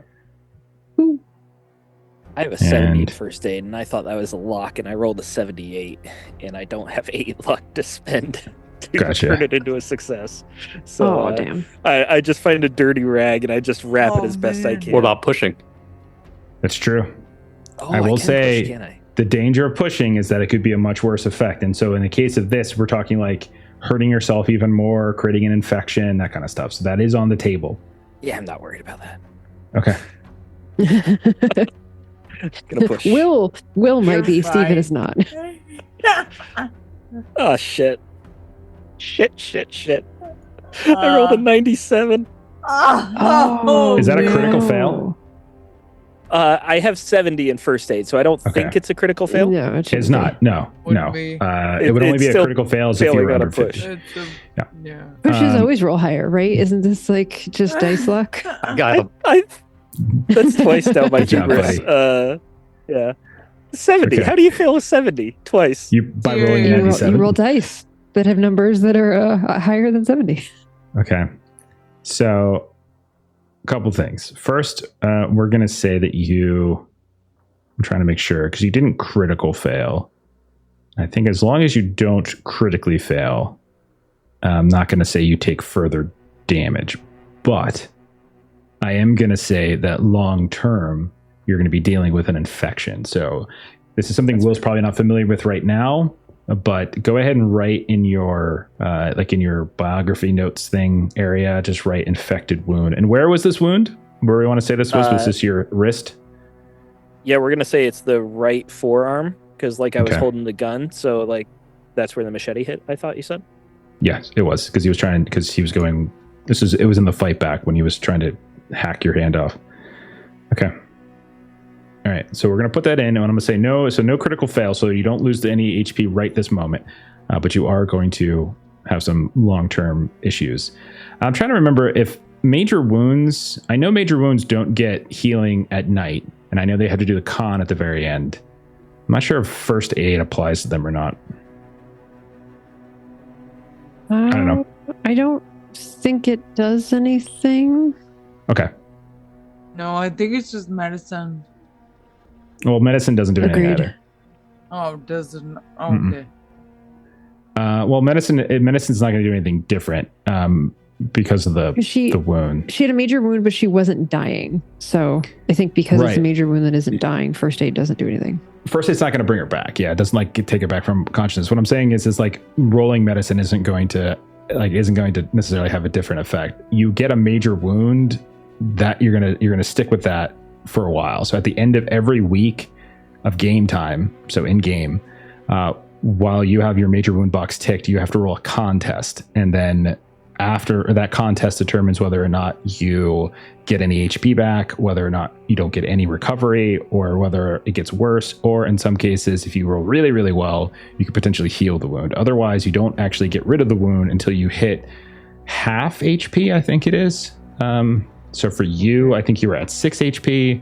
That's what we had you at. And so you need to get up to, you need to recover 6 more HP before you get an automatic reroll. I don't think first aid applies, but I don't see anything that says first aid can't happen to someone with a major wound. right. But it just says that it has to recovery be delivered. specifically says, so major wound recovery says you get your HP back from the week of wound stuff. So Right, but first aid grants 1d4 hit points if delivered within an hour of the injury. I think it's a separate thing. Even I could be if I wrong. have a major wound? That's what I'm saying. The first aid section doesn't mention major wounds at all, and the major wound section doesn't mention first aid at all. So I think the real thing is that the first aid has to happen within that hour. Again, that's just my interpretation, and you're the GM, so whatever you feel is appropriate. I think previously we played it to where you couldn't even do first aid. Like, you could do first aid if she was dying to stop death. Right. But Exactly. we played it as you couldn't begin to heal until you passed your con test at the end of the week because it is a major That wound, makes sense. which is a Exactly. major Yeah, consequence wait, that you so- have to suffer from. Yeah, Yeah, I'm pretty sure makes that's how we sense played it comparatively with as Bev and well. Marie in Yeah. Mexico City. Well, the first aid only happens like at best. It's not really going to do her much. I don't mind giving it to her because I know what's going to happen, so it's fine. Yeah. All right. Well, Suk actually failed his I'm first scared. aid roll against you, unfortunately, though, because I rolled an 84 Oh. for you. So That's unfortunately, because he did his hard point work is and then moot. he dropped your ass on the ground, Point is so moot. it ruined everything. He ripped his stitches. yeah, rip the stitches. Okay, fair enough. Nice. Okay, yeah. So we'll okay. So just we gave you the chance. All right. Sorry. Back to Will. So Will has done his first aid as best he can. You've gotten some nasty, like stained strip of tarp, and that's what you've wrapped as your bandage, and that's going to cause some problems later. And by that I mean Only I was leprosy wearing or a something. bandana or something. Should have used like that. fish skin or something. You tried to use your bandana, but your bandana was covered in like blood and such. So you're like, oh, I probably shouldn't use that either. Blood to That's blood. my So own I'll just blood. do. Yeah. And the guy so you choked after- threw up and was all in your bandana too. So it's pretty nasty.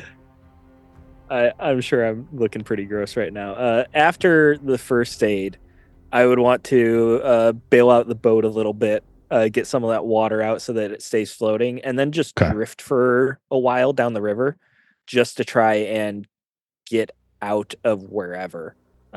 Just let the current take me, and as long as I'm not like drawing attention. Like if I see people like, Okay. Yeah. Give me a spot hidden test. Give me a spot hidden test with 1 penalty die. As you leisurely drift, because you're not rowing, so you're just leisurely drifting, and there is a slight current, but it's not like super heavy. that's a fail. Okay.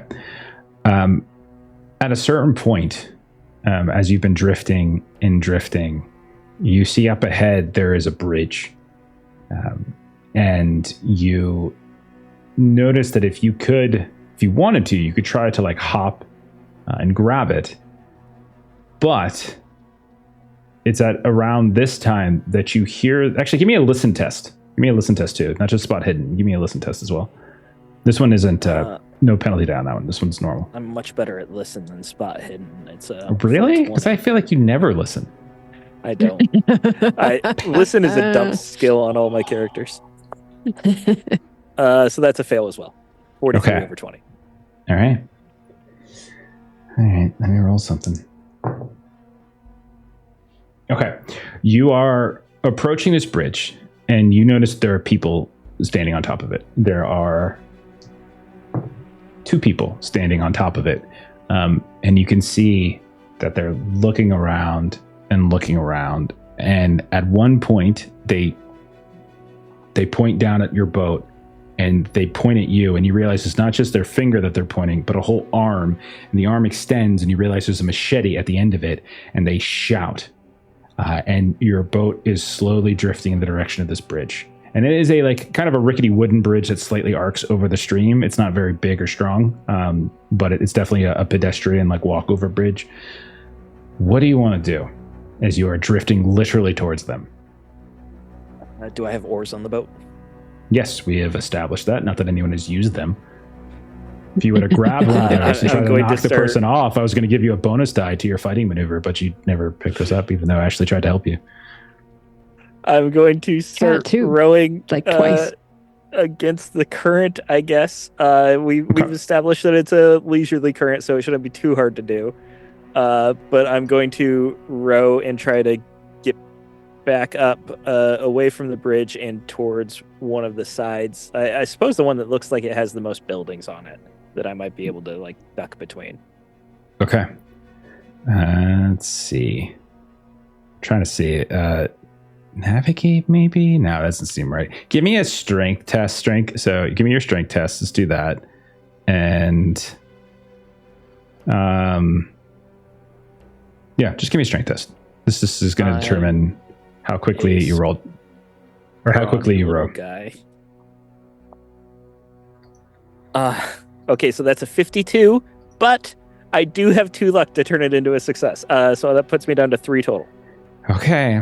And you said you want to go to the one that has more buildings? Yeah, I think so, to try and duck and weave. All right, buddy. Well, guess what's going to happen? As you should be familiar with this by now, we are going to move into a chase sequence. As it is a bridge, they are running after you. I will say you do have a head start, but it's not that big of a head start. There's going to be 2 right behind you. And there's only 2 of them this time. Than row.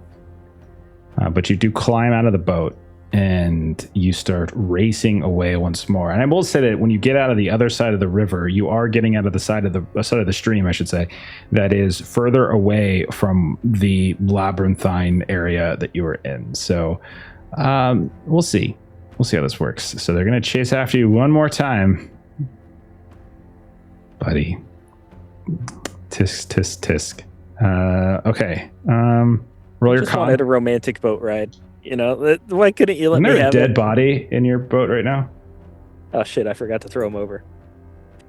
Oh, details. Maybe Details. if you just hid underneath the tarp with the body not in the boat anymore, they wouldn't have noticed you. Okay. Oh, that was a good idea too. My adrenaline's going. Right? All Okay. right, so I got to roll con, right? Yeah, roll your con. This is going to determine your movement rate. Okay, so that's a regular success. Regular success means that your speed is equal to your movement rate. So what is that? Which is 9. Okay. All right. I have regular successes on both of them as well, which means they also have their regular movement rate, which for them is 8. So what that means is that I'm going to subtract 7 from them to get them down to 1, and I'm going to subtract 7 from you to get you down to you. That means you have 2 movement actions per round. They have 1 movement action per round. They are, I'm going to say they're coming around the bridge, and they're able to run faster than you can row, but they were at it. You did catch them at a distance, just unfortunately not a very long distance. That's because you spelled the spot hidden. And so they are going to be on the same side of the river or the stream as you, and they are closing in very fast. So Will, what do you want to do? There are buildings, alleys, there are doors that are, kind of, they look closed. There's places you might be able to bust into a building if you want to. Then you can just jump back into the river. All out sprint, just trying to put distance. So Okay. both actions would be moving. All right. So both actions are moving. So you just pick an alley and rush down it, or do you run along the river? Pick an alley, trying to turn every corner I see, just to break line of sight. Okay. So you rush down this alley. There's this first intersection that you come to. You hear the sounds of doors opening. You hear the sounds of what almost sounds like a rooster, like making this sort of sun call, and you just narrowly dodge out of the way of what looks like a man with a pull cart. But then as you dodge out of his way and you rush down the next one, you realize there is this kind of a group of people that are all walking out of this building and towards what looks like a main street or a main fair. And so you're kind of getting slowed down by this crowd. So give me a test. This is just going to be a little hazard thing, as there is a big crowd in the middle of this little intersection of alleys and side streets and such. So you can describe how you go about doing it, and that determines what I'm going to ask you to roll. But what would you like to do? Dodge would be fine. Jump, I think brawl. going along with just full sprint, Firearms? dodge makes sense. As Okay. I did think about firearms. I thought about just trying to shoot to open a path, but Yeah. I think good just trying gosh. to duck and weave would be the best Okay. route. All right, go ahead So- and roll dodge again. Serpentine. I'm not going to take audience dice, but I feel like I should. Why? Why not? Do it. 'Cause I've used a Do lot it. this session, and I Do feel like it. Do it's it. not fair to the we narrative. We got refilled. So do it. it's too late. I failed. 69, nice. Okay. Unfortunately, you get caught up. However, you can hang on. What is it again? There's a thing you could do with these. You don't have any. So it's a. So essentially, yeah, this would cost a movement action for you to kind of cross over, so you don't actually make it to that next space, essentially, because you failed your test. Okay. So you are caught up in this alleyway as they start chasing after you, and that's all they're going to do. They're going to chase after you at this point, and they're racing down this alley. They see you kind of getting caught, and they're shouting, ah! And you feel hands on you. And when you do, you realize there's just these people in the crowd who are starting to grab you now and try to pull you down to the ground. None of them look like they're these machete wielding cultists, but like they're being shouted at, and like they're bringing you down to the ground as you feel like this crowd is starting to sort of drag you down. It is your turn, but you're still kind of caught up in this. You can choose to, if you want, you can spend one movement action to buy a bonus die if you wanted to just sort of burn one of your 2 actions this round. So moving through them requires the passing the skill check again then? Yeah, so basically this is I'm treating this like it's essentially a barrier, so it's like stopping your progress, and it could cause damage. But I'm asking, like, if you wanted to try to bypass it, you could make your test to bypass it, essentially. So in this case, you were trying to dodge or whatever, but now people are trying to pull you down and trying to prevent you from going any further. They're trying to hold you for those folks that are chasing you. Right. I want to just continue pushing through as best to my ability. So would that be dodge again? You can roll dodge again, and what I was saying is, if you wanted to burn your second movement action to get a bonus die on this roll, you could. It just means you're more likely to get through them. It just slows you down. You got to get through them. Like, you can't run if you don't get through them. But it slows me down, which means they catch up with me, which is also bad. But if you don't get past them, they're just going to murder you or take you to jail. I'm going to use the audience dice and not burn the movement action. Okay. That's good for the narrative. I think it is. Okay, so that's an 11 under 70 then. So that's a extreme. Okay. So I'll say you're able to bypass this and get through and overcome this barrier. Then with your second of your actions, do you continue forward? Yes. Just continue racing? Okay. All right. So the thing is, though, for them, as they start racing into the area, these people dodge out of the way and they start pointing after you. So you look over your shoulder as you're racing, running, kind of knocking over like a stack of crates here or there. You see someone like poke their head out and you nearly get clipped by a door as it opens up. And you can see behind you, they're racing, machetes held high. They're screaming something, and the crowd parts like it's like the freaking Red Sea for Moses, and they're just racing through it in your direction now. Okay, what do you do, Will?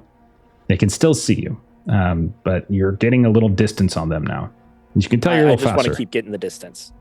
Okay. All right. So at a certain point, you're gonna like outpace them. So you tell me when you want to start hiding. Right. I want to just outpace them. At this point, I want to get like all the way to 10 if I can with the movement. Like, obviously not this turn, but just keep going. Just try to outrun them. You continue running and you burst out of this alley into a street. There is a giant bus that is just barreling down at you and it's about to hit you. Go ahead and give me a dodge test as you try to dodge out of the way of this big bus. Oh, good gosh. That won't hurt if it hits me. This is literally after I just said, anytime you want to hide, you just let me know. Right. My stealth is not very good on this character, though. I'm just letting you know. It makes me sad. Hazards can do damage. That's all I'm saying. So regular success on the dodge, 36. Okay, you managed to not get sideswiped by this bus. You hear this loud horn. It screeches to a halt. You hear a thump as this other small car behind it smashes into it. And then there is this whole argument now as people are starting to get out and you're running around it. And you look back down the alley and you see they're still chasing you. You cross that street. You rush into like a new side street. You hear people shouting, kind of pointing at you. You feel something like crack next to you. There's something explode. And you realize like you had knocked over somebody on the ground and they're looking at you and they're like throwing something in your direction because you've in your haste to run, you've knocked a few people over. You're continuing to run? Continuing to run. All right. Again, shouting apologies the whole time as I just shove people over. In English. in English, Okay. in American. I will say at this point, you're able to outpace them because there are no more hazards left actually on the map. I can tell you that. So I'm not going to belabor this as you're able to race and run until finally, like, your lungs are burning so much that you find yourself in a square somewhere, public. The sun is up, like the sunrise has happened. And this whole chase, the sunrise has come up. You can see it on the eastern horizon, just coming up between these sets of buildings. You look around, there's people staring at you, gawking at you. One person comes up and you can see it's a kind of a heavy set man. You can tell he's he's foreign, Caucasian. He's got a big old bushy mustache and a very well kept beard. And he comes up to you and he's like, "Oh, excuse me, sir. You seem to be in a little bit of distress, sir. You're all right." I just, muggers. I see. They seem to have gotten you quite good. Yeah, they machetes. Machetes. Cut my arm. Well, oh dear, you're going to have to get that looked at, I think. Yeah. Do you know where I could find a taxi? A taxi. Yes. Kind of points over there. I should go down the stairs over there by the fountain. You'll find they'll pass by there somewhat regularly. Yeah. Thank you. What was your name? Me? Don't worry about it. It's fine. I appreciate it. Thank you.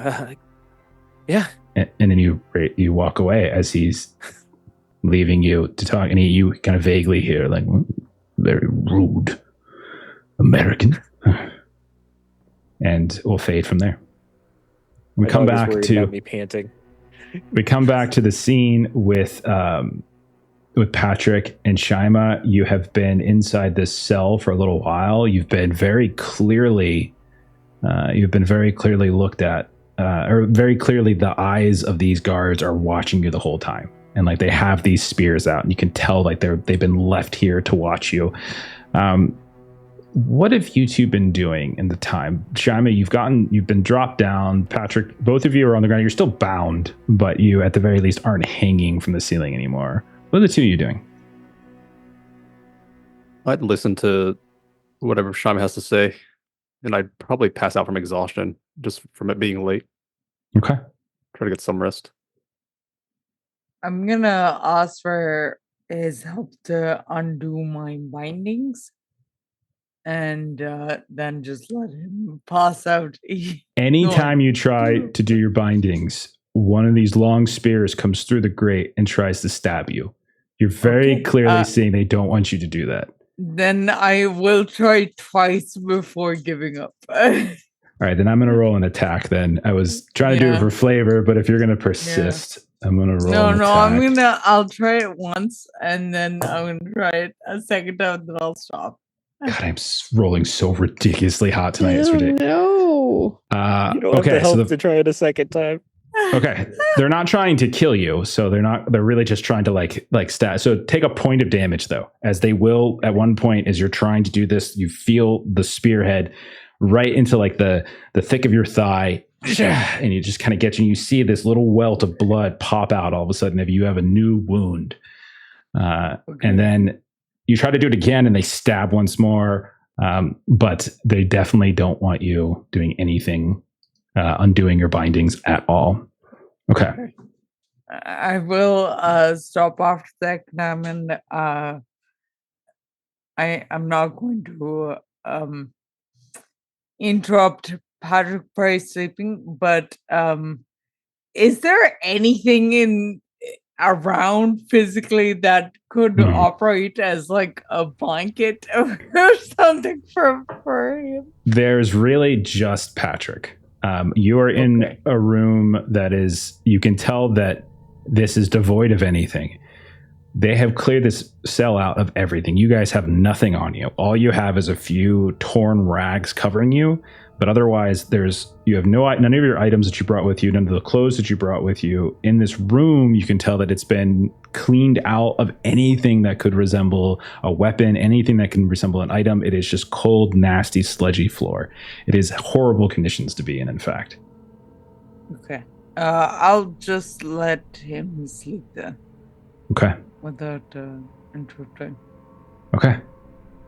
So, is Shaima thinking anything? What's going through her mind? Yeah, I she's think she's here? kind of just sitting there trying not to wait Mr. Price, and she's kind of where they're going to take us. You know, how is she gonna see Suka again?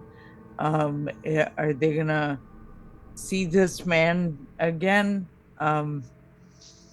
And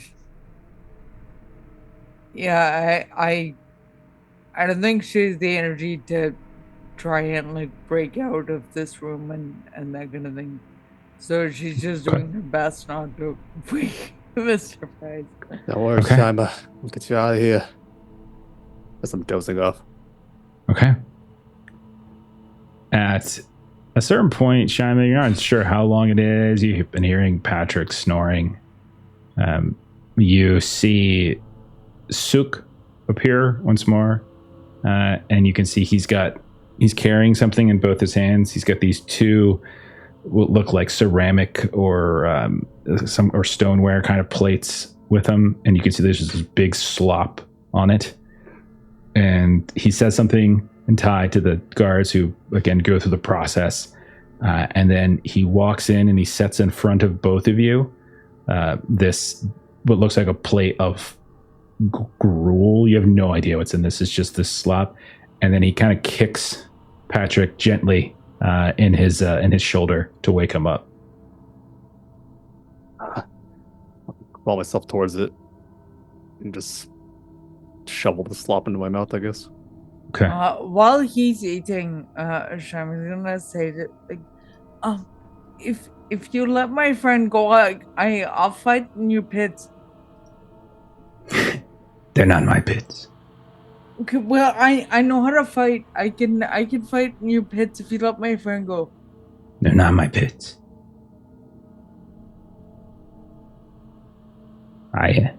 This is... That's Tawi. Can you help me talk to somebody who it is their pets? Tawi doesn't talk. He is not a people person. And this is all in French, by the way. Sure. So it's kind of, yeah. Don't want to find you, Shaima. It's disgusting, gruesome. They want you strong for where you're going. Eat Where are we going? someplace special for special people. We'd be stronger than what's needed in the pit? And then you can see he gets like a confused look on his face. And you realize after a moment that it's probably not like a translation thing. It's more just a like,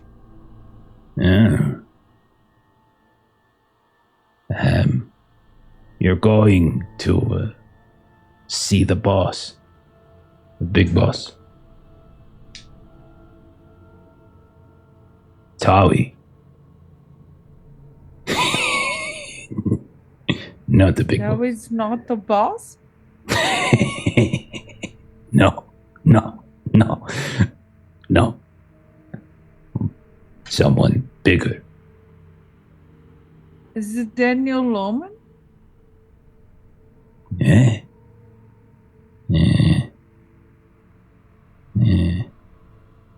And he puts his hands to his eyes. Eyes? Eh.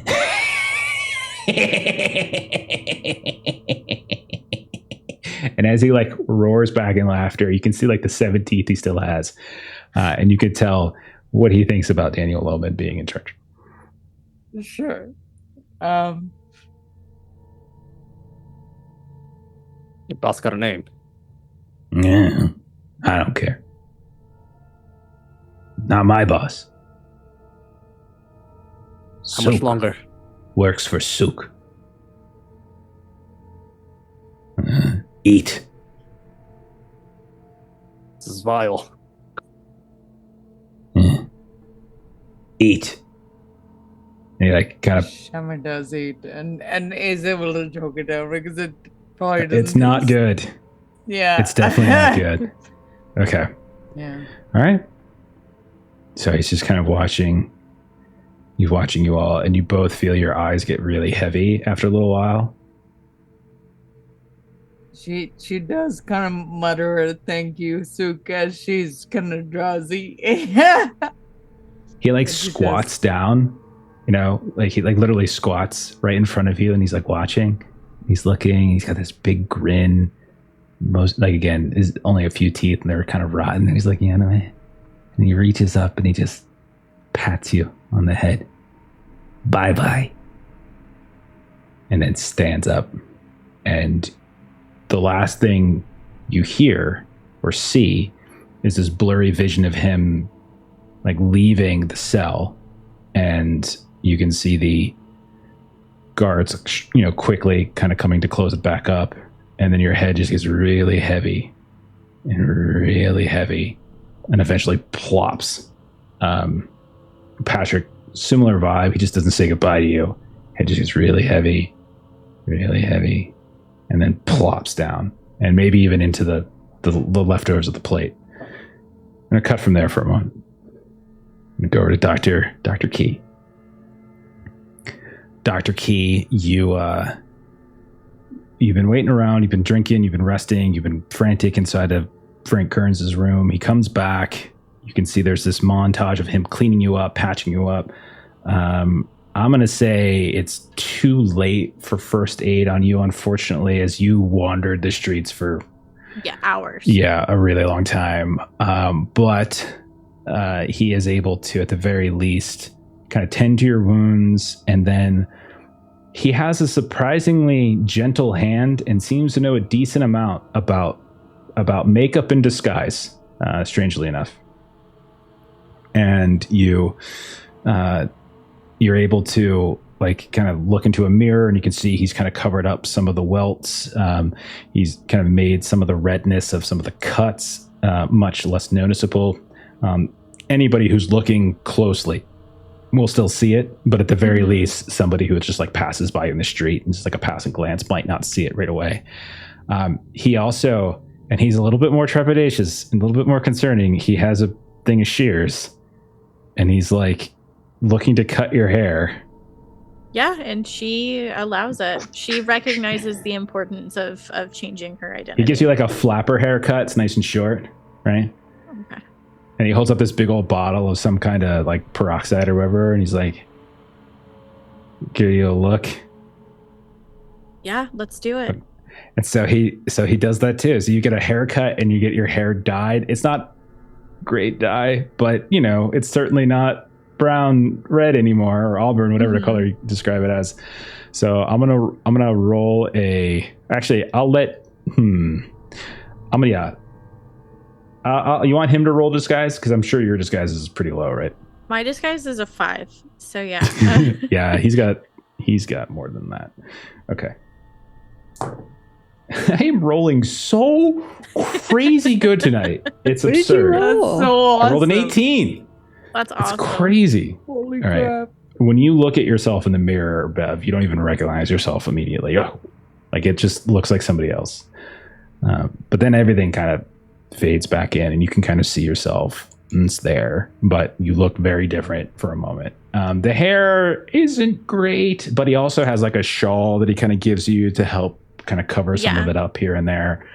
But it takes a little bit of the morning, but you do not look like Beverly Key anymore. If someone is looking for Beverly Key and they look at you, unless they're staring you in the face, like 2 inches from your face, they're not going to recognize you. Okay. So then he looks at you and he's just like, yeah, so Doc, what do we do next?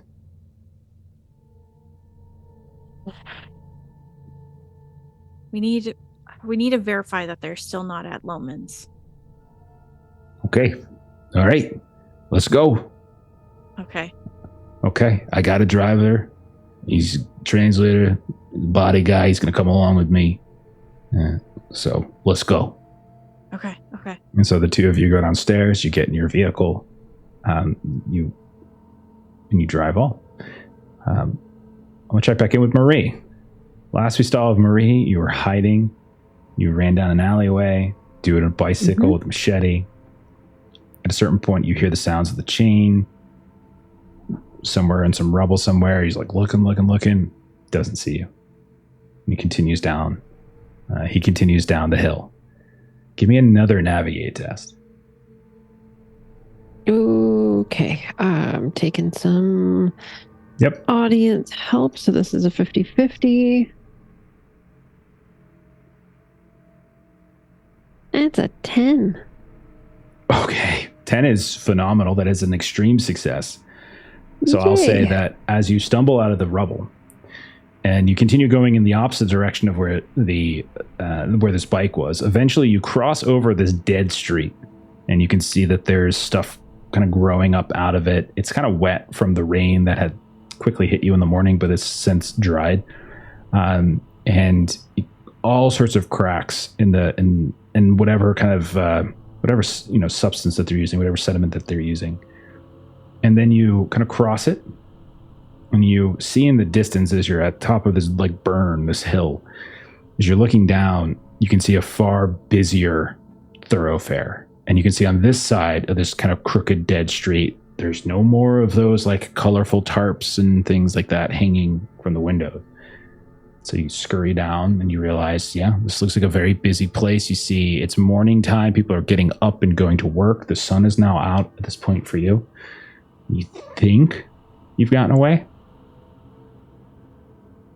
And she would definitely just kind of breathe a bit of a sigh of relief when she realizes that there kind of aren't those kind of colorful things anymore. But she also hasn't, not that she expected she was going to just, turn a corner and there Will would be, but she's also kind of just, it's the momentary relief. And then Shima and Patrick are still way back there, and Will is somewhere, and Bev is God knows where. So she's relieved for a moment and then goes right back to worrying again, and wants to see if she can grab a taxi or something to get back to the hotel. You still have your things, as they didn't really take your stuff when they put you in the cell. Okay. So I'll say if you have money on you, I'll say you'll be able to eventually get a cab. Same with you, Will. Problem with Bev is that they had taken her stuff when they threw her in the car. So I'll say the two of you are able to find a taxi or find a rickshaw or something that kind of takes you back to where you need to go. And are you, so Maria, where are you going? Are you both going back to your hotel or are you going somewhere else? I don't believe we set up a separate rendezvous point other than the hotel, and I certainly don't know where Bev is, so I think the only thing she knows to do is go back to the Oriental. Okay, so both of you head back independently of one another. Well, no, Will is not going to the hotel. Where are you going, He's Will? going to the airport and getting the fuck out of Bangkok. Okay, done. Not going to the hotel. No. You said it, so it's in the fiction now. So we see a scene of the taxi pulling up in the departure section of the airport. And Will is looking out the window and he sees this is his chance. This is his chance. Look down your wrist, your forearm, bleeding, dripping. And then you spout out in whatever little bit of Thai you know. Never mind. Oriental Hotel. And the car pulls away. We arrive at the hotel, and I'll say because of that little detour, and that is in the story now, Will. It's in because the story. of that, I'm going to say Marie gets back to the hotel first. Marie, you see no signs of Patrick or Shima or Will, but Bev's things are missing.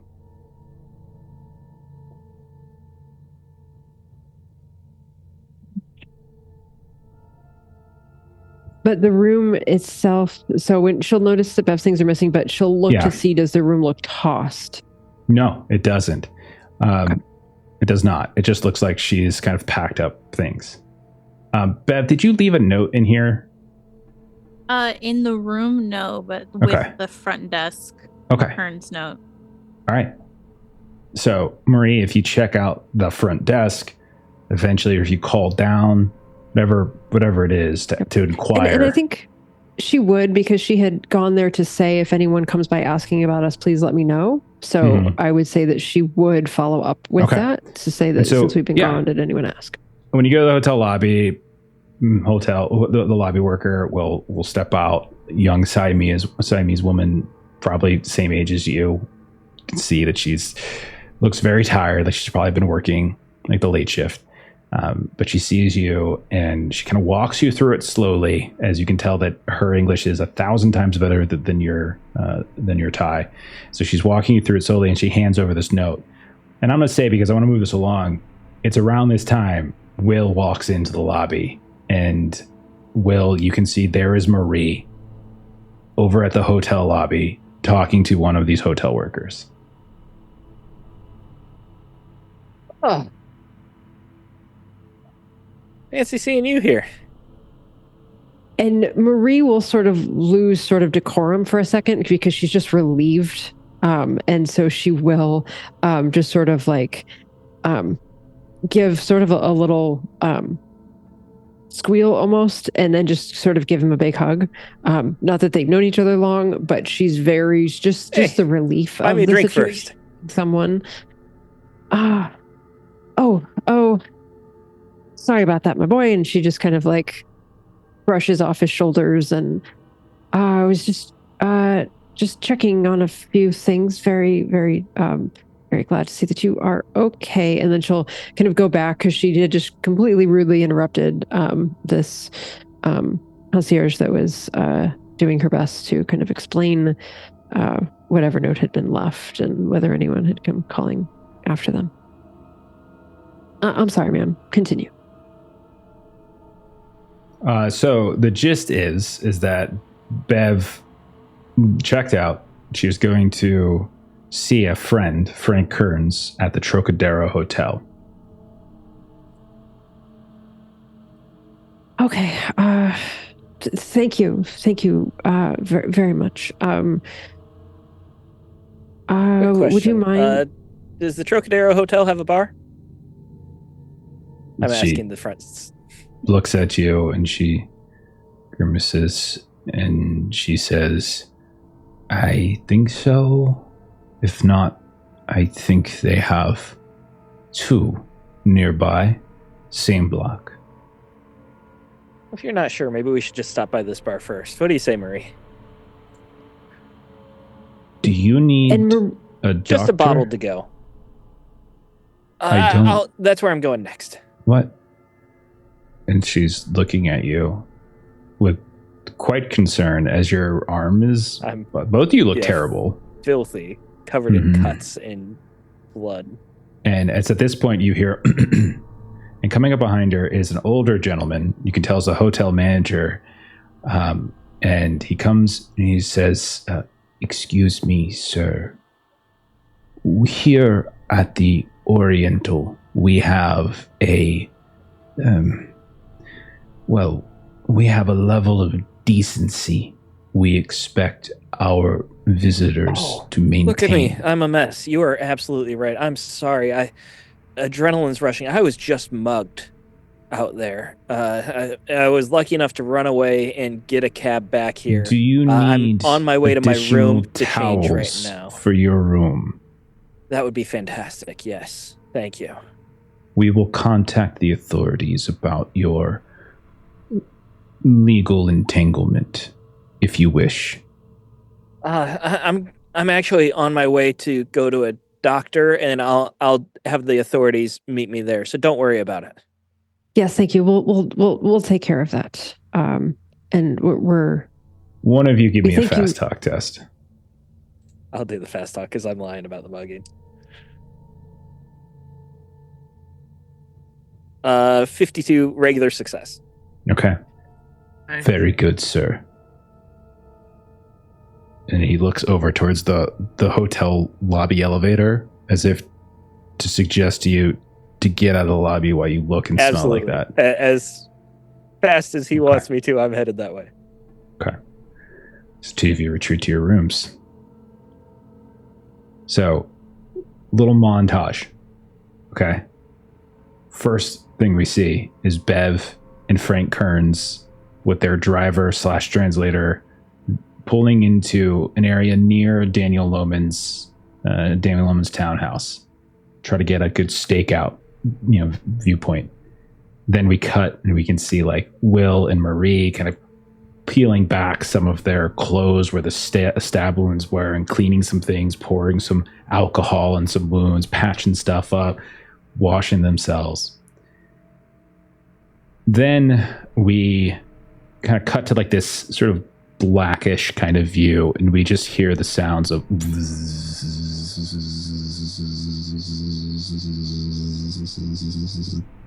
Patrick, your eyes kind of open up for a bit, and you see it's very bright at first, and you're in some kind of cage.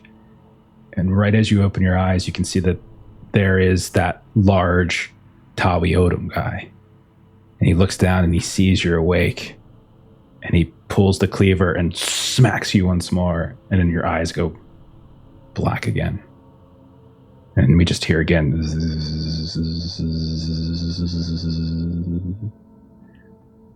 Then, a little while later, no idea how much later, we see Shaima. You are starting to wake up. You are in a great deal of pain, and you awaken in some kind of new cell, except you first don't see Patrick. It's completely empty. It's just you. It's about 5 feet wide. You also can see a little bit of the morning or afternoon. It's definitely daytime. You can see a little bit of sky above you as you realize you are outside. You also notice quickly, and considering what you said about Shaima, maybe alarmingly, completely naked. You have no tools. You have no clothes. You have nothing. And you realize you're in a pit of some kind. It's about 10 feet deep. And you can see above you, where you can see the sky, between you and the sky, 10 feet up, is a heavy grate. And you can look through it here and there. The walls themselves are kind of this jagged rock.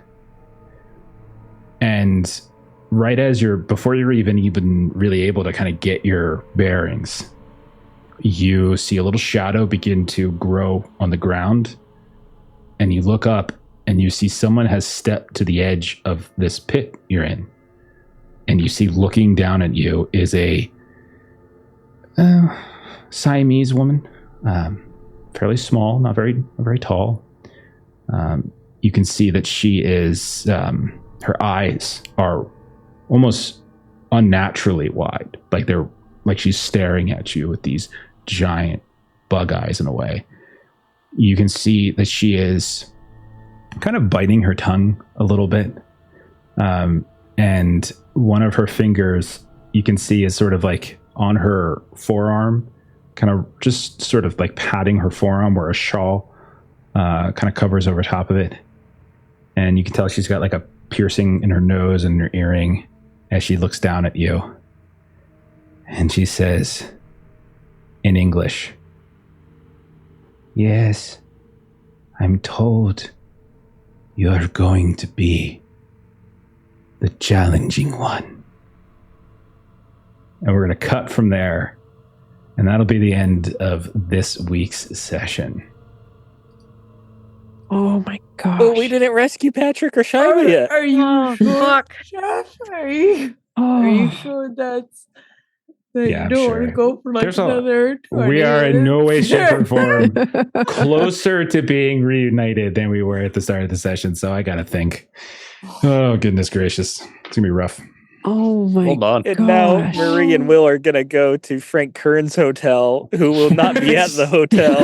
We just hear the Benny Hill, just hear the belly theme song. Oh. They pass by on the street. They don't see each other because they don't recognize Bev and her new look. Get her blonde hair. I Oh, am goodness gracious. so fucking curious about all of these people realizing that Trauma is the least dangerous person out of the entire group. No, you are the most dangerous. You think so? I think You are Trauma by is- far the most Physically, dangerous in the the group. most I hell yeah. dangerous. Any Yeah. other person in the group would have probably died in the second round. Oh, yeah, I like would've right died. off the bat. Oh Like, yeah. You're yeah. you're No, already has. basically a Yes. professional wrestler. So everybody else has like some of you have like Patrick's pretty tough and Will has got his skills Patrick's and stuff tough. too. But Patrick is But, random. That's my pulp talent. Okay. yeah, there you go. Well, let's see if it comes into handy next week. I'm thinking of just I'm thinking of having like I was thinking of doing separate sessions, but I don't think it's going to work out schedule wise. Where I just have some of you, and then but we'll have to do that. You're taking a thing. What a That'd be cool fun. idea, though. I'd You be willing guys to have- work that out. You guys have gotten so far apart from one another on this, and going in vastly different directions that like it's just like I'm trying to think of how to Yeah. make it work. Yeah. I I know. blame 'Cause we Patrick. were- He was the first one to split up in the labyrinth. We were theoretically all like either It's a inside random or outside roll. the I house. rolled randomly. Who was going to take? He was Oh, the first one goodness. out, so he caused this whole fracture. It was a D4. I rolled a D4. Patrick lost, or won, depending on how you look at it. Right. I Anyhow. don't think you won. I don't think so either. This is gonna be rough. Oh my goodness, Oh. this is.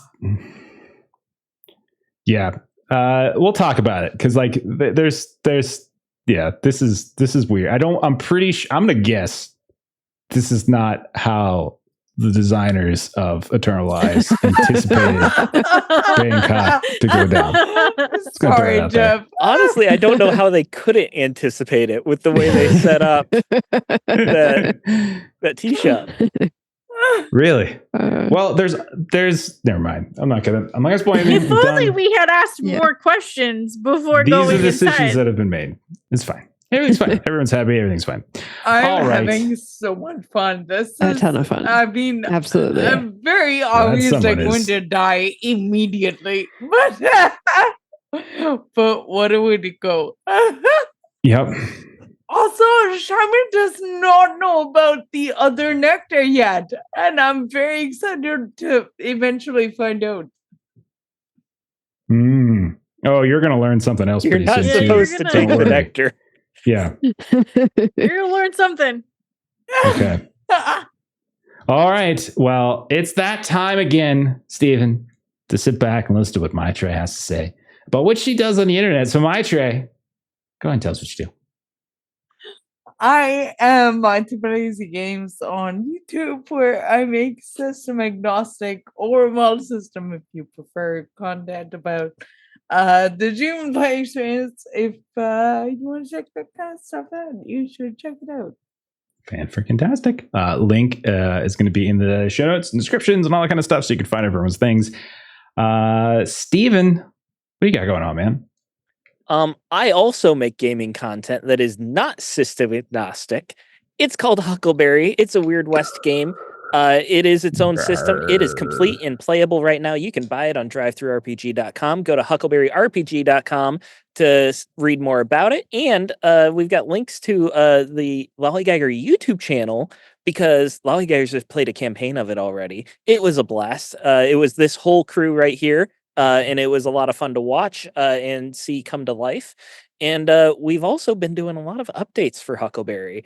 Just about 2 weeks ago, we released a really big update with 21 pages of an introductory scenario. It's a whopper of a scenario.